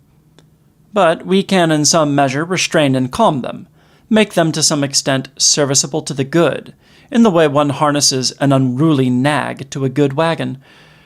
Only from time to time the luster of the good grows dim and tarnished. The instincts no longer really believe in it, nor willingly bear the yoke. Then the culture breaks down, usually slowly, as, for instance, when what we call the classical, took its centuries to die. And before the old dying culture can be replaced by a new one, during that anxious, dangerous, painful stage, man has to look anew into his own soul, see once more the animal arising within him, acknowledge anew the existence of primeval forces that are supramoral. Those condemned to this, chosen for this, those foreordained and ready, they are the Karamazovs. They are hysterical and dangerous. They can as easily become criminals as ascetics. They believe in nothing except the insane uncertainty of every belief. Every symbol has 100 interpretations, each of which may be right. The Karamazovs have 100 interpretations, and mine is only one of them. In this book, during a period of great upheavals, mankind has fashioned for itself a symbol, set up a picture in the way an individual in his dreams produces a copy of the instincts and forces battling and reaching an adjustment within. That a single human being could write the Brothers Karamazov is a miracle. Well, the miracle has happened, and we are not required to explain it. There is, however, a need, a very profound need, to interpret the miracle, to read this writing as intensively as possible, from as many points of view as possible, insofar as possible in all its luminous magic. For this purpose my essay is a thought, a small contribution, a notion, no more. Let no one think that I assume Dostoevsky himself was aware of the various ideas and insights that I attribute to the book. Quite the contrary. No great seer and poet has ever been able to interpret his own views completely. Finally, I should like to suggest not only how this mythical novel, this dream of mankind, represents the threshold over which Europe is passing, the anxious, dangerous moment of hesitation between nothing and all, but also how the rich possibilities of what is new can be sensed and anticipated in it. In this respect, the figure of Ivan is especially startling. We meet him as a modern, well-adjusted, cultivated man, somewhat reserved, disillusioned, skeptical, weary. But increasingly he grows younger, warmer, more significant, more Karamazovian. It is he who conjures up the Grand Inquisitor.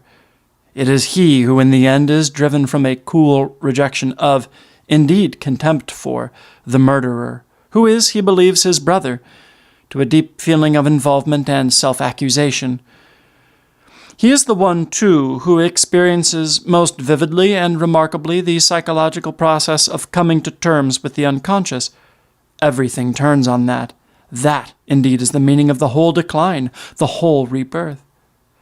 In the last book of the novel, there is an extremely odd chapter in which Ivan, returning home from Smerdakov, finds the devil sitting in his house, and converses with him for an hour.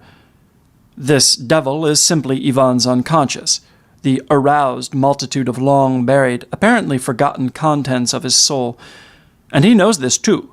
Ivan knows it with astonishing certainty and expresses it clearly. And yet he talks to the devil. He believes in him. For what is within is without. He grows angry at him, seizes hold of him, even throws a glass at him, although he knows that the devil is within himself. Probably nowhere in all literature has a man's conversation with his unconscious been described more accurately and convincingly. And this conversation, this coming to terms with the devil, despite all vexation, is exactly the road the Karamazovs have been appointed to show us. In Dostoevsky, the unconscious is still represented as the devil, properly so, for the tamed, cultivated, and moral eye we all have, the repressed material we carry within us, is satanic and hateful. But perhaps a combination of Ivan and Alyosha would result in that higher, more fruitful conception which must form the foundation of the coming new age. Then will the unconscious no longer be the devil, but rather the god-devil, the demiurge, he who always was and out of whom all things emerge. To assign good and evil is not the business of the eternal, of the demiurge. Rather, it is the business of man and his littler gods. A whole chapter could be devoted to another, a fifth Karamazov who plays an uncanny principal role in the novel, although he is always half hidden. This is Smerdyakov, an illegitimate Karamazov. It is he who killed the old man. He is the murderer convinced of the omnipresence of God. It is he who also has to instruct the knowledgeable Ivan in the most divine and sinister matters. He is the least viable and at the same time the most knowing of all the Karamazovs, but I do not have the space to include that strangest one of all in these observations. Dostoevsky's book is inexhaustible. All day long I could seek and find new aspects that all point in the same direction. One, a very fine one, yes, a charming one occurs to me now, the hysteria of the two Holokovs. In these two figures we have the Karamazov element, the infection with all that is the new, morbid, and bad. One of them, Mother Holokov, is simply sick. Her being is still rooted in the ancient and traditional, and her hysteria is just illness, weakness, stupidity. In her splendid daughter, however, it is not wariness that is transformed and expressed as hysteria, it is excess. It is the future. In the troubled period between childhood and sexual maturity, she develops her notions and visions much further in the direction of evil than her ineffectual mother, and yet with this daughter even the most repulsive, even the most wicked, shameless things have an innocence and power that point decisively towards a fruitful future. Mother Holokov is the hysteric, ready for the sanitarium, nothing more. The daughter is the neurotic, whose sickness is really the symptom of most noble but obstructed forces. Well and good, but are these events in the souls of invented characters in a novel supposed to signify the decline of Europe? Certainly. They mean it just as every blade of grass in the spring means to the inspired eye life and its eternity, and every falling leaf in November means death and its inevitability. It is possible that the whole decline of Europe will run its course only inwardly, only in the souls of a generation, in the reinterpretation of worn-out symbols, in the transvaluation of spiritual values. Thus, the classical world, that first splendid coinage of European culture, did not come to grief with Nero, or with Spartacus, or the Germans, but only with the arrival from Asia of that seminal thought, that simple, ancient, homely thought which had long existed, but at that time took the form of the teaching of Jesus. Of course you can, if you like, regard the brothers Karamazov from a literary point of view as a work of art, if the unconscious of a whole period of time and section of the earth had been concentrated in the nightmare of a single prophetic dreamer, and if the dream had burst in a frightful rattling scream, then of course it is possible to assess this from the viewpoint of a singing teacher. Unquestionably, Dostoevsky was a highly gifted writer, despite the atrocities that are to be found in his books, and from which a sound, uninspired writer like Turgenev, for example, was free. Isaiah, too, was quite a gifted writer, but is that important? In Dostoevsky, and especially in the brothers Karamazov, there are some of those almost greater-than-life-sized errors of taste that never befall artists, but only occur when one is already dealing with the world beyond art. And yet here and there this Russian prophet steps forth as an artist, too, as an artist of world rank, and it gives one an odd feeling to reflect that, at a time when Dostoevsky had already written all his books, quite other authors were considered to be the great ones of Europe. But now I am getting away with my subject. I wanted to say, the less of a work of art such a universal book is, the truer its prophecy is likely to be. Nevertheless, the novel, too, the story, the creation of the brothers Karamazov expresses so much, says so much of significance that seems to me not arbitrary, not invented by an individual, as not to be a product of the imagination. For instance, to put the whole thing in a word, the main point of the novel is, the Karamazovs are innocent. These Karamazovs, all four of them, father and sons, are dubious, strange, unpredictable folk. They have strange moods, strange consciences, and a strange lack of conscience. One is a drunkard, another a woman chaser, one an imaginative escapist, one a secret composer of blasphemous poems. They threaten great danger, these strange brothers. They pull people's beards. They cheat others out of their money. They threaten murder. And yet they are all innocent. All of them together do nothing really criminal. The only ones guilty of homicide in this long novel that deals with almost nothing but homicide, robbery, and guilt, the only ones really guilty of murder, are the public prosecutor and the jury, representatives of the old, beneficent, established order, the irreproachable citizens. They condemn the innocent Dmitri. They jeer at his innocence. They are judges. They sit in judgment on God and the world according to their own code. These are the ones who go astray, the very ones who work a frightful injustice, who become murderers through narrowness of heart, through fear, through their own limitations.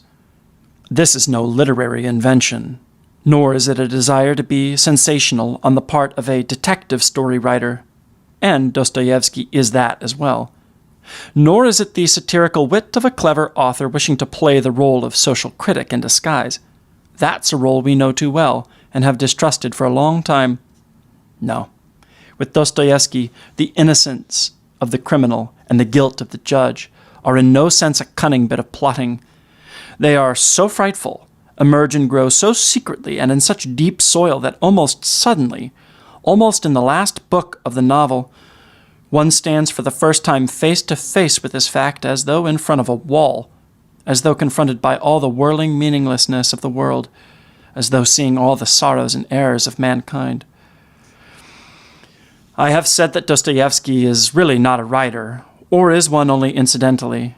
I call him a prophet. Hard to say what this really means, a prophet. It strikes me as something like this. A prophet is a sick man, just as Dostoevsky was really a hysteric, almost an epileptic. A prophet is an invalid of the sort who has lost the healthy, sound, beneficent instinct of self-preservation, which is the essence of all middle-class virtues. There must not be many of these men, otherwise the world would go to pieces.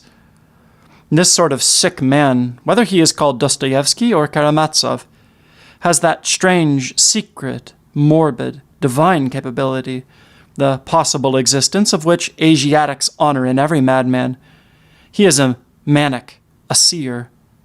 This means that in him a people, a nation, or a section of the world has developed an organ, an antenna, a rare, especially sensitive, noble, vulnerable organ that others do not have, which, in the case of all the rest, for their health and happiness, has remained vestigial. This antenna, this prophetic sense of touch, is not to be coarsely understood as a silly sort of telepathy or magic trick, although the gift can quite well manifest itself in these disconcerting forms. Rather, the invalid of this sort transposes the events of his own soul into general terms applicable to mankind. Everyone has visions. Everyone has imaginings. Everyone has dreams.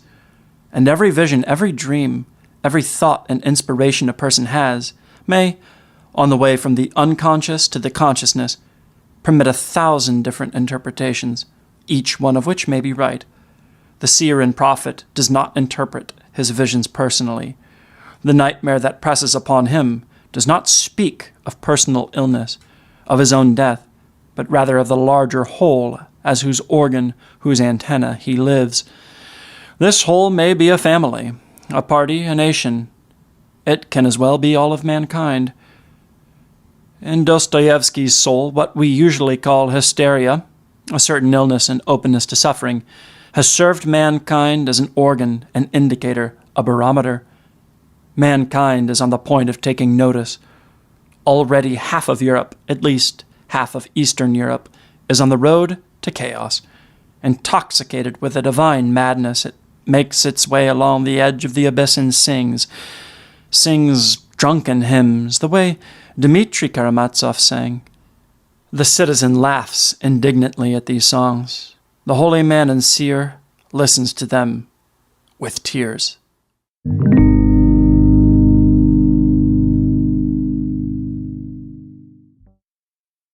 In Dostoevsky's Idiot, Prince Leo Mishkin is often compared to Jesus.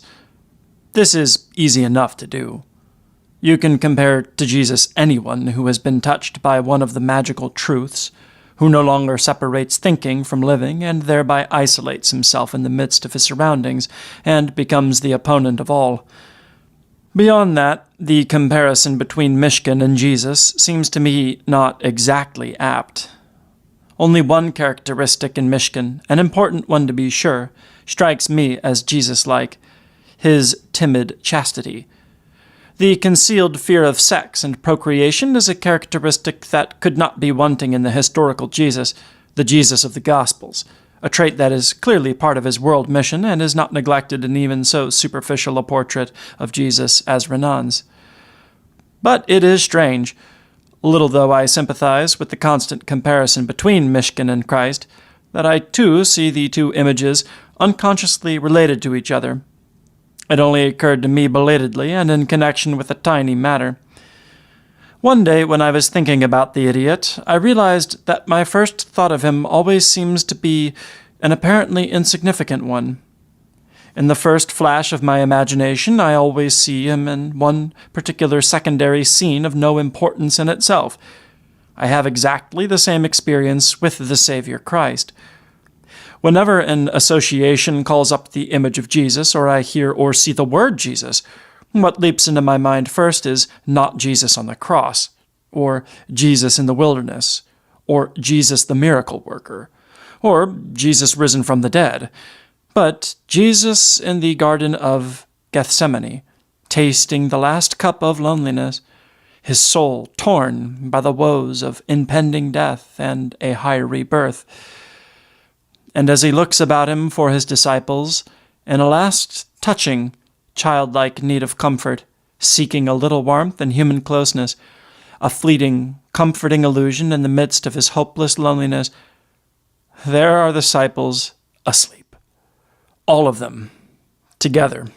The worthy Peter, the handsome John, all these good people about whom Jesus has again and again intentionally and lovingly deceived himself, with whom he has shared his thoughts, at least a part of his thoughts, as though they could understand him, as though it were possible in actual fact to communicate his ideas to these people, to awaken some related vibration in them, something like comprehension, something like a close relationship. And now, in the moment of unbearable agony, he turns towards these companions, the only ones he has, and he is now so openly and wholly human, so much the sufferer, that he might come closer to them than ever before, find comfort and support in any silly word or halfway friendly gesture on their part. But no, they are not there. They are sleeping. They are snoring. This dreadful moment, I know not how, was impressed upon my mind in very early youth, and as I have said, if I think of Jesus, always and unfailingly, the memory of this moment arises in my mind. There is a parallel to this in Mishkin's case. If I think of him, the idiot, likewise it is a moment of apparently lesser importance that first occurs to me, and similarly, it is a moment of incredible, total isolation, tragic loneliness. The scene is that evening in Pavlovsk, in Lebedev's house, when the prince, a few days after his epileptic seizure, and still recuperating from it, is being visited by the whole Yapanshin family, when suddenly into this cheerful and elegant, though inwardly tense, circle burst the fashionable young revolutionaries and nihilists, when the talkative Ippolit, with the ostensible son of Pavlishev, when the boxer and the others rush in, this disagreeable, always repulsive and disquieting scene, where these limited and misguided young people are so harshly and nakedly revealed in their helpless evil, as though standing on an overlighted stage, where their every word inflicts a double pain upon the reader, first because of its impact upon the good Mishkin, and then because of the cruelty with which it unmasks and lays bare the speaker. This is the strange, unforgettable, though in the novel not especially important or emphasized passage that I mean. On the one side, society, the elegant, worldly people, the rich, mighty, and conservative. On the other, ferocious youth, inexorable, knowing nothing but rebellion and hatred for tradition, ruthless, dissolute, wild, incredibly stupid for all their intellectual theorizing. And standing between these two groups, the prince, alone, exposed, observed by both sides critically and with the closest attention. And how does the situation end?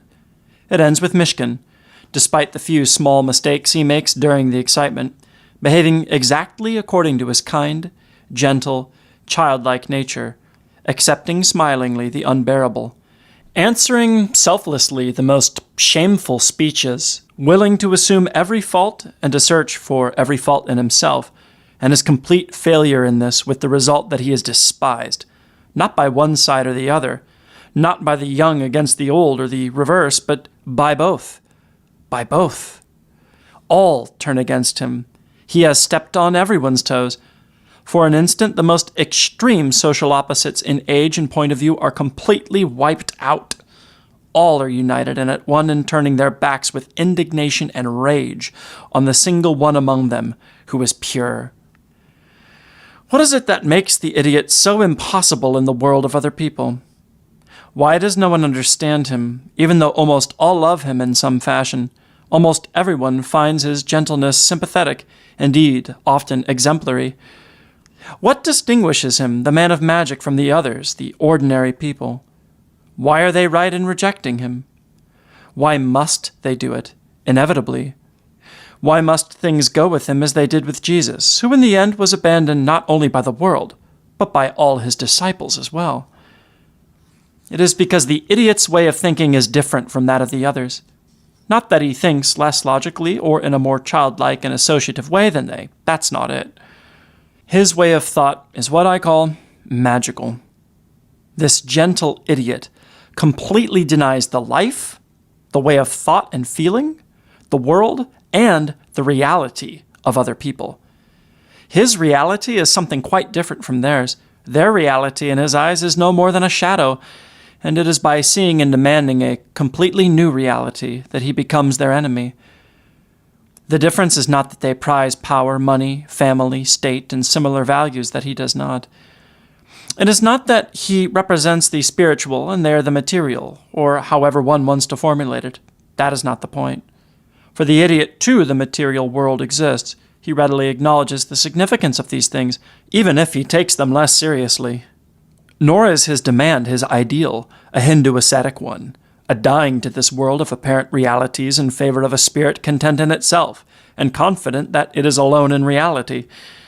No, about the reciprocity of nature and spirit, about their necessary interaction, Mishkin would be quite able to reach an understanding with the others. But for them, the coexistence, the equal validity of both worlds is a principle and an idea. For him, they are life and reality. To make this clearer, let us try to put it somewhat differently. Mishkin is different from others because, as idiot and epileptic, and at the same time a very clever person, he has much closer and more direct relations with the unconscious than they do. For him, the highest experience is that half-second of supreme receptivity and insight that he has experienced a few times, that magical ability for a moment, for the flash of a moment, to be able to be everything, to empathize with everything, to sympathize with everything, to understand and accept everything in the world. There lies the essence of his being. He has not studied and accepted magical or mystical wisdom, not read and admired them, but actually experienced them. He has not only had strange and magnificent thoughts and inspirations, but more than once he has stood on the magic threshold where everything is affirmed, where not only the most far-fetched idea is true, but also the opposite of every such idea. This is the dread thing about this man, properly feared by the others. He does not stand entirely alone. Not the whole world is against him. There are still a few people very dubious, very threatened and threatening people, who at times understand him emotionally. Rogojin, Natasha.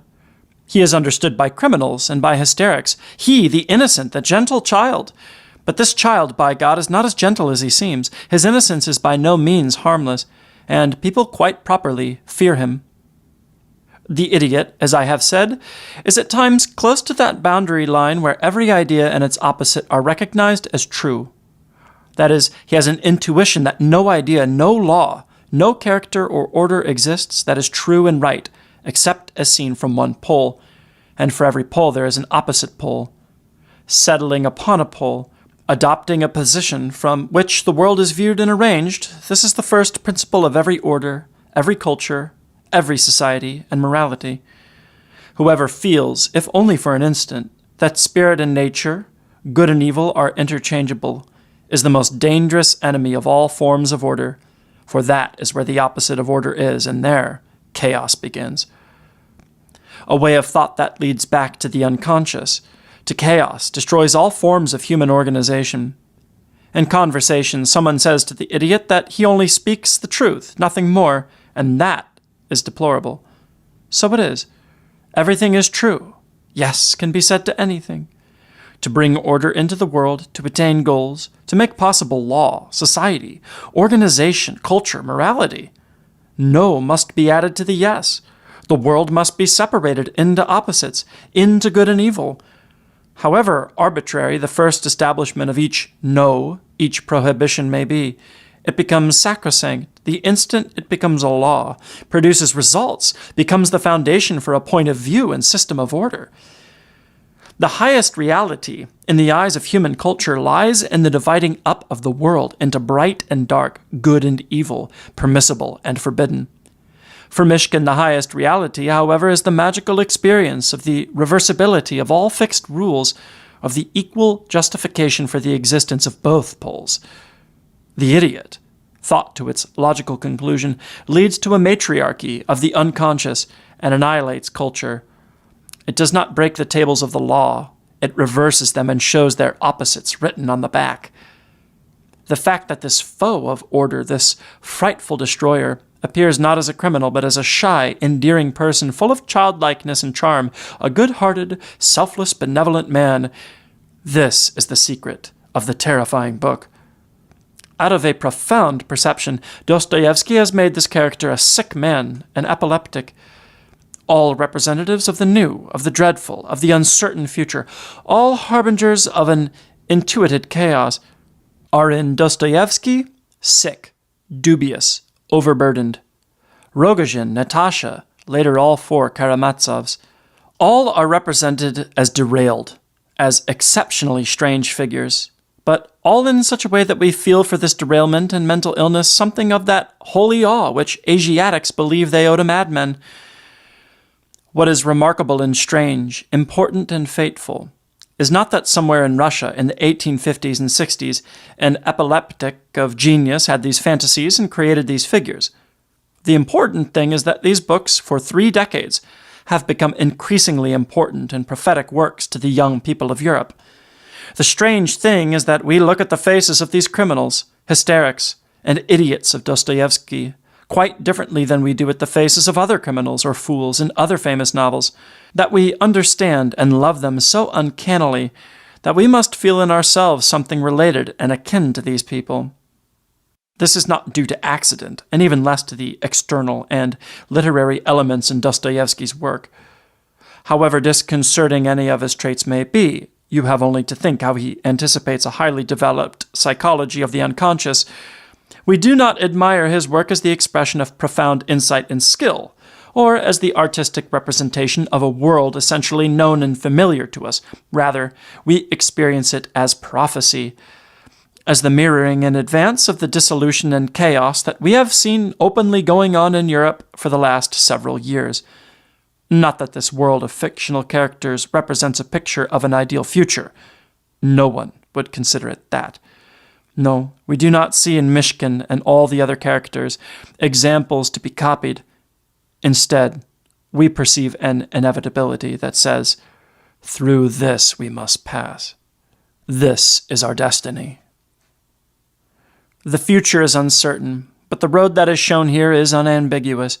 It means spiritual revaluation.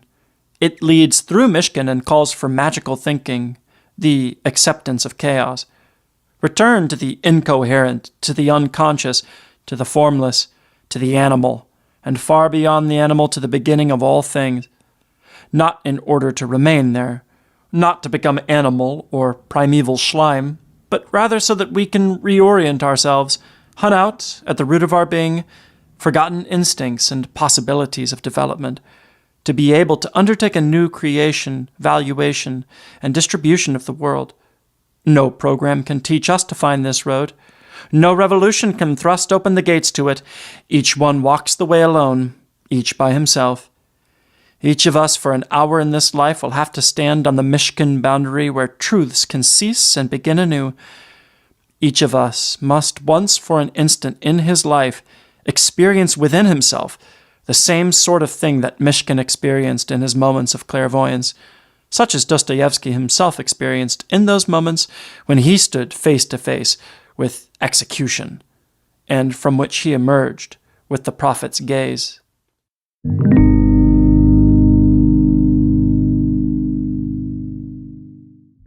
Since Freud's psychoanalysis has aroused interest beyond the narrow circle of neurologists, since Freud's pupil Jung has elaborated and in part published his Psychology of the Unconscious and his Psychological Types, since finally analytical psychology has turned directly to folk myth, to saga, and to poetry, a close and fruitful relationship has existed between art and psychoanalysis.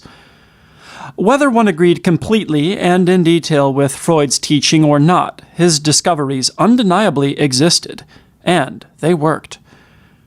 As was to be expected, artists in particular were quick to take up this new and variously productive way of seeing things. A great many of them, neurotics themselves, had a personal interest in psychoanalysis. But over and above this, artists displayed an inclination and readiness to concern themselves with a completely renewed psychology, much more so than professed scientists. The artist is always easier to win over for a work of radical genius than is the professor. And so today the Freudian world of ideas is more frequently discussed and more widely subscribed to among the younger generation of artists than among professional medical men and psychologists. Now, for the individual artist, provided he was not content to make the subject simply a new theme of coffee-house debate, the need to make artistic use of the new psychology quickly arose. Or rather, the question was whether and how much the new psychological insights could assist creative endeavor. I remember that about 2 years ago, an acquaintance of mine recommended to me 2 novels by Leonhard Frank, saying that they were not only worthwhile stories, but also a kind of introduction to psychoanalysis. Since then, I have read many works of fiction, in which evidences of preoccupation with the Freudian teaching has been clearly visible. I myself never had the slightest interest in modern academic psychology, but it seemed to me that in some of the writings of Freud, Jung, Stekel, and others, something new and important was being said. I read them with the liveliest sympathy, and found in general that their conception of psychic events confirmed almost all my own surmises based on the poets and on my own observations. I saw explicitly formulated what already in part belonged to me as unconscious knowledge, derived from presentiment and fleeting insight. In its application to works of poetry, as well as in the observation of daily life, the fruitfulness of this new doctrine was revealed at once. We had another key, not an infallible magic key, but nevertheless a valuable new conception, a splendid new tool, whose usefulness and reliability were quickly demonstrated. In this connection, I am not thinking about the individual historical literary attempts to turn a poet's life into the most detailed possible account of his illnesses, but the confirmations and corrections of Nietzsche's sensitive psychological presentiments were of the greatest value to us.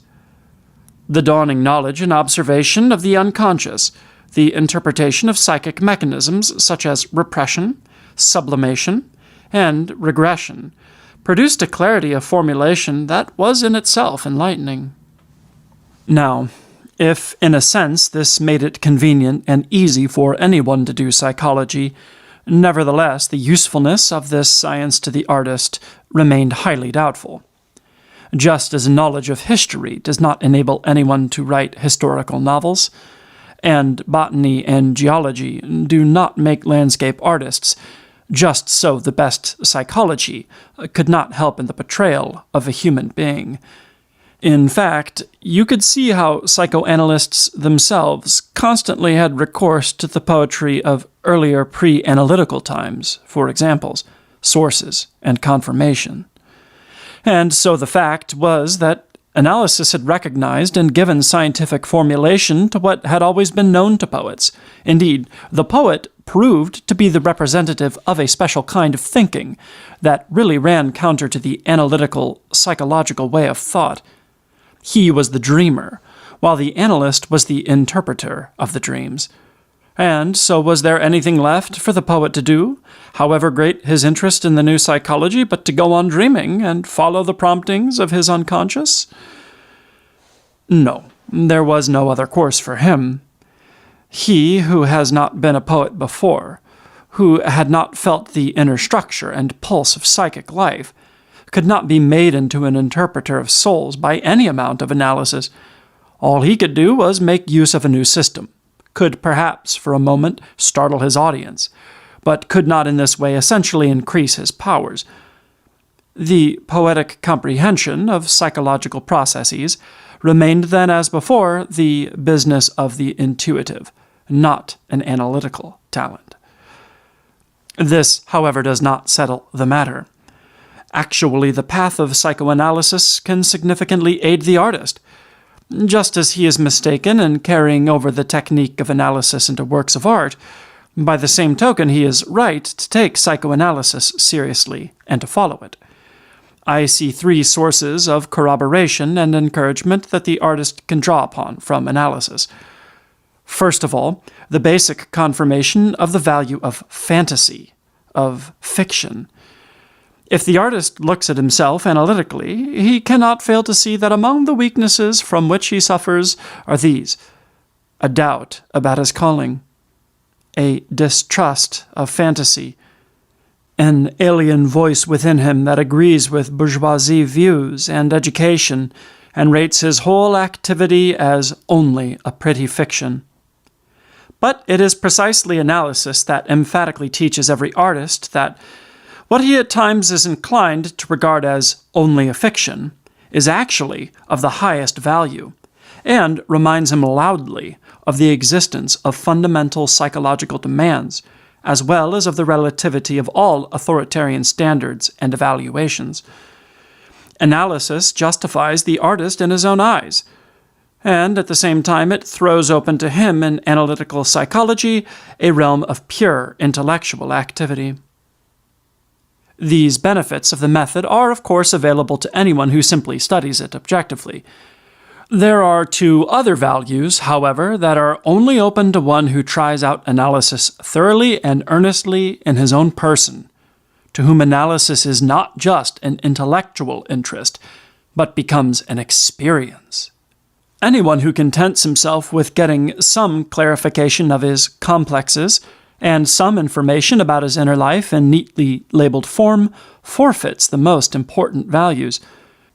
Whoever has allowed for some distance the path of analysis, the search for psychological causes in memories, dreams, and associations, retains as a permanent gain what may be called the inner relationship to his own unconscious. He experiences a warmer, more fruitful, and passionate interchange between conscious and unconscious. He brings up into the light much that would otherwise remain beneath the threshold and waste itself in unregarded dreams. And this, in turn, has an interconnection with the findings of psychoanalysis for ethics, for the personal conscience. Before everything else, analysis imposes an important basic demand whose evasion or neglect brings instant retribution, whose goad penetrates very deep and inevitably leaves lasting marks. It demands a truthfulness towards oneself to which we are not accustomed. It teaches us to see, to recognize, to examine, and to take seriously exactly those things that we had been most successful in repressing ourselves, the things that generations have repressed under continuing coercion. This, at the very outset of analysis, is a powerful, indeed a monstrous experience, a shock that reaches to the roots of one's own being. Whoever withstands this and presses onward sees himself more and more alone with every step, further separated from convention and accepted views, confronted by questions and doubts that have no limits. In return for this, however, he sees or surmises behind the collapsing theatrical scenery of tradition the inexorable image of truth arising, of nature itself. For only in the intensive self-examination of analysis can a portion of the individual's developmental history be actually experienced and transfused with the blood of feeling. By way of father and mother, by way of peasant and nomad, by way of ape and fish, back into time, in no fashion can the descent, affiliation, and hope of mankind be so earnestly, so shatteringly experienced as in a serious psychoanalysis. What has been learned becomes visible. Knowledge is transformed into heartbeats, and as the fears, embarrassments, and repressions diminish, the meaning of life and of personality emerges purer and more demanding. Now, no one is likely to find this stimulating, educative, goading power of analysis more beneficial than the artist, for his concern is not with the most comfortable adjustment to the world and its ways, but rather with what is unique, what he himself means. Among poets of the past, some came very close to a knowledge of the essential principles of analytical psychology, most conspicuously Dostoevsky, who not only intuitively followed those paths long before Freud and his disciples, but who already possessed a certain practical technique in this kind of psychology. Among the greatest German writers, it is Jean Paul, whose conception of psychological processes stands closest to those of today. John Paul is also the most brilliant example of the artist who, through a profound and lively intuition, has made his steady, close contact with his own unconscious a constantly productive spring. In conclusion, I shall quote a poet whom we usually number among the pure idealists, to be sure, but not among the strongly intellectual artists. It was Otto Rank who first discovered the following passage in a letter by Schiller and pointed it out as an astonishing pre-modern confirmation of the psychology of the unconscious. Schiller is writing to Kerner, who had complained of a failure in productivity. "The cause of your complaints, it seems to me, is the compulsion that your intellect imposes upon your imagination. It seems to be a bad thing, disadvantageous to the creative activity of the soul, when the intellect examines too closely, as though at the very threshold, the ideas that stream toward it. An idea considered in isolation may seem very unpromising, even fantastic, but perhaps it will become more important through another idea that comes after it, perhaps in a certain combination with others that may appear just as absurd. It can supply a very important connection. All this cannot be judged by the intellect unless it keeps hold of an idea long enough to examine its association with others.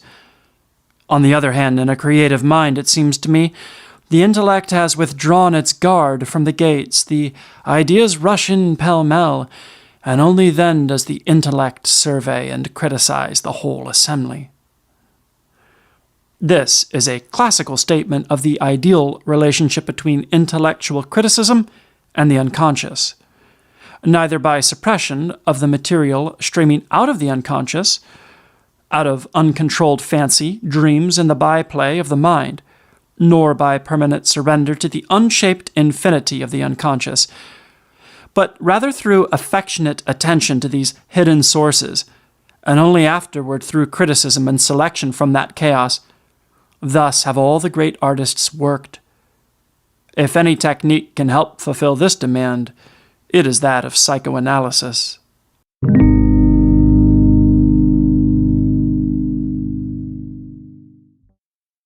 Occasionally, it is interesting and informative to try to watch the development of what is called a train of thought, but which is usually much more a series of notions, images, and fantasies, springing unbidden out of chaos. People actually think all day long, and all night long, but much of the time our notions do not enter consciousness, but grow feeble and fall silent at the threshold. Psychoanalysis ascribes this to the censor of consciousness. Yesterday morning, a train of thought took its course in my mind while I was weeding the garden and entertaining the conscious hope that the morning mail would disturb me as little as possible in this activity. At a deeper, unconscious level, of course, it was just this that I wanted: to be definitely disturbed by the mail and to be faced with new tasks and new stimulation. My thoughts began, so far as I can now recall, with the memory of a scientific review that explained all artistic gifts and accomplishments as a kind of sickness, and this in turn put me in mind of a conversation I had had the evening before with my wife. Well then, I thought, if genius is madness, and if every endeavor of a poet or painter or composer is nothing but a desperate attempt to compensate on a different, more spiritual level for a lack in his personality, his life, his character, then the normal person, that is, the person free from such compulsions, is necessarily the ungifted person. Yes, the normal human being can and must have no sort of gift, except the general one of being alive, and the ability to keep himself alive as long as possible. For a moment I considered this with a shade of irony, with a certain malice towards normal people. Immediately, however, I knew it was only my own little joke, which would wilt and die momentarily, but that nevertheless, behind the witticism, "the normal man is the ungifted man," lay a very serious and significant idea. All my life, my world had been that of the poet, the man of imagination, who defends his own kind, his being, his talent, his spiritual needs, not without malice and not without secret fear, at the expense of the average person. But behind it all lay envy as well, and worry. I had known plenty of hours and days when I would have only too gladly have been normal. With this new thought, my partisanship changed sides. I now tended to consider the normal person right and to regard the gifted individual critically, in fact, with hostility. From recent readings of various kinds, the idea of politicizing the spirit was familiar, and it was to this idea, which had always been profoundly repugnant to me, that I now felt drawn. Instead of regarding the average person with suspicion as I had before, I began to examine the man of imagination under the microscope, and as point of departure I chose the question of politicizing the spirit. Proclamations and articles of very recent date occurred to me.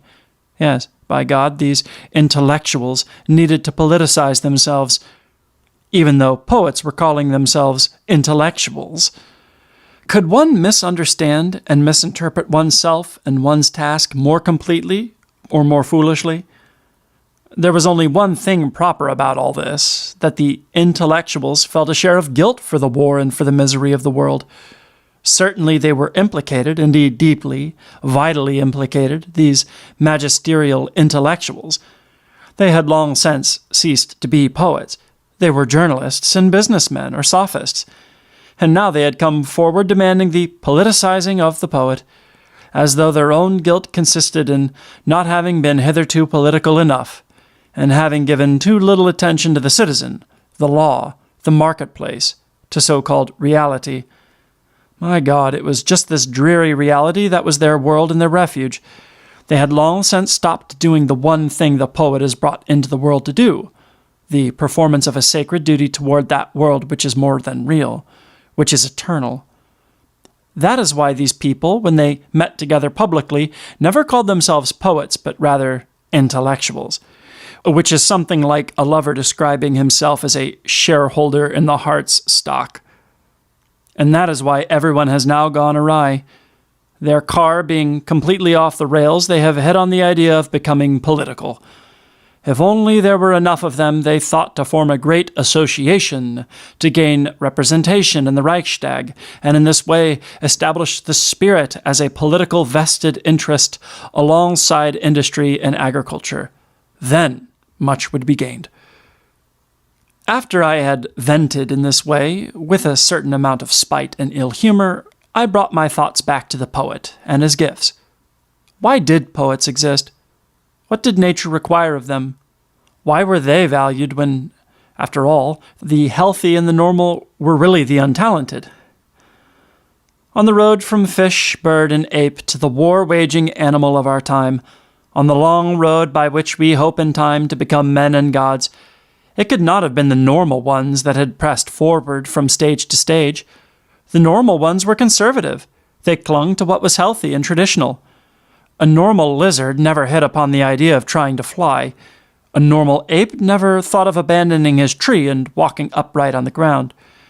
The one who did that first, who first tried it, who had first dreamed about it, was a visionary and an eccentric among the apes, a poet, an innovator, no normal ape. The normal ones, as I saw it, were there to maintain and defend an established way of life, to strengthen a race and species so that there might be support and vital provision for it. The visionaries were there in order to venture their leaps, to dream of the undreamt of, so that perhaps sometime a land animal might emerge from the fish, and an ape man from the ape. And so the normal was really nothing ideal either, but only a name for a function, the conservative, species-maintaining function. Gifted, or visionary, on the other hand, was a name for the function of play and testing, of treating problems as games. One could be ruined by it, or go mad, or succumb to suicide. But in certain circumstances, one could also invent wings, create gods. In short, while the normal saw to it that the species was maintained as it was, the task of the visionary was to see to it that the other and opposite procession of mankind, that is, its ideal, was also supported, and never lost. The life of mankind played back and forth between these two poles, holding fast to what had been attained, and throwing away what had been attained in order to strive for something more. That was it. And the poet's function was to act on the side of ideals, to create ideals, to have intuitions, and to have dreams. And that was the reason for the existence of that reality in which the poet could never believe, that ineffably important world of business, political parties, elections, foreign exchange, honorary titles, orders, routines, and so on. And if the poet became political, he was turning away from his human duty of prophetic dreaming and his service to the ideal. He was meddling into the business of the practical men, who, through election reforms and the like, think they are achieving progress, whereas, limping along centuries behind the thoughts of the visionaries, they are simply trying to put to work on a small scale one or other of the details of their predecessors' intuitions and ideas.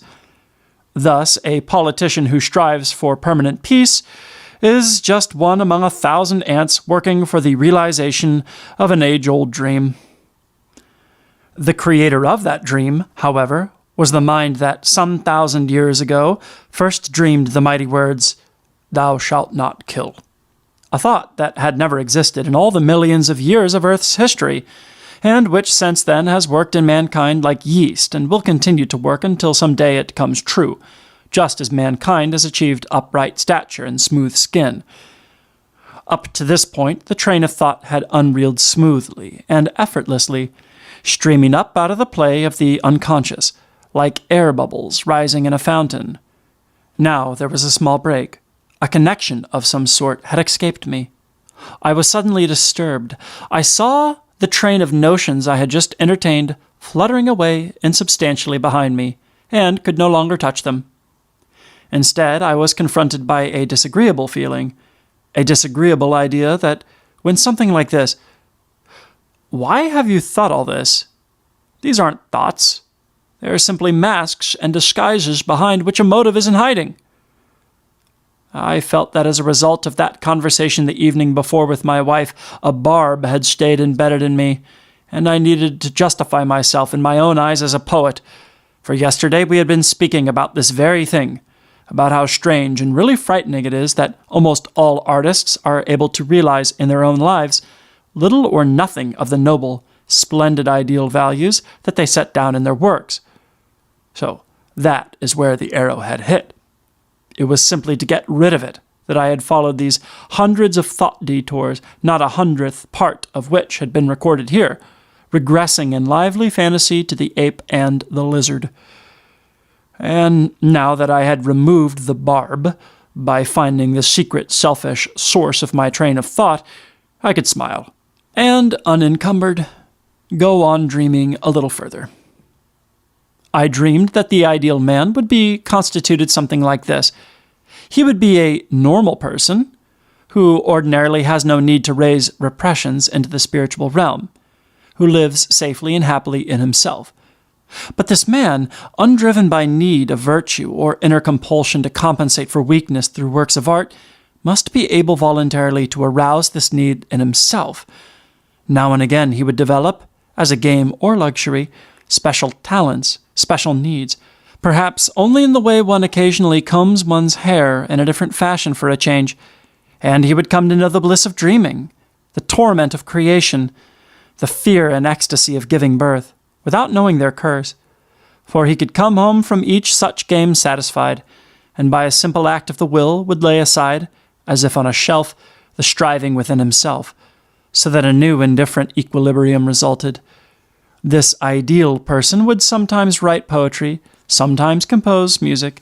He would, on occasion, bring out from within himself his memory of the apes, at other times his intuition of future change and hope, and he would allow these to play as a trained athlete makes isolated groups of his muscles play, enjoying and testing them. All this would occur in him not compulsively or out of need, but rather as it would in a very healthy, good-natured child. And, best of all, this ideal person would not resist so bitterly and bloodily as we poor fellows do a change in himself when some new demand of the ideal required it of him, but would be in absolute harmony with himself, with the ideal, with fate. He would change easily. He would die easily. And here I was on uncomfortable ground again. I myself did not change willingly. I myself would not die easily. I knew well and certainly, that every death is also birth, but I did not know it completely, with my whole being. A mass of fibers within me rebelled against it. A part of me believed in death. A part was weakness and fear. And that was something I did not like to be reminded of. And so I was glad when the mailman rang the doorbell, and I immediately hurried to meet him. Bah. Like, subscribe, notification bell, join the herd.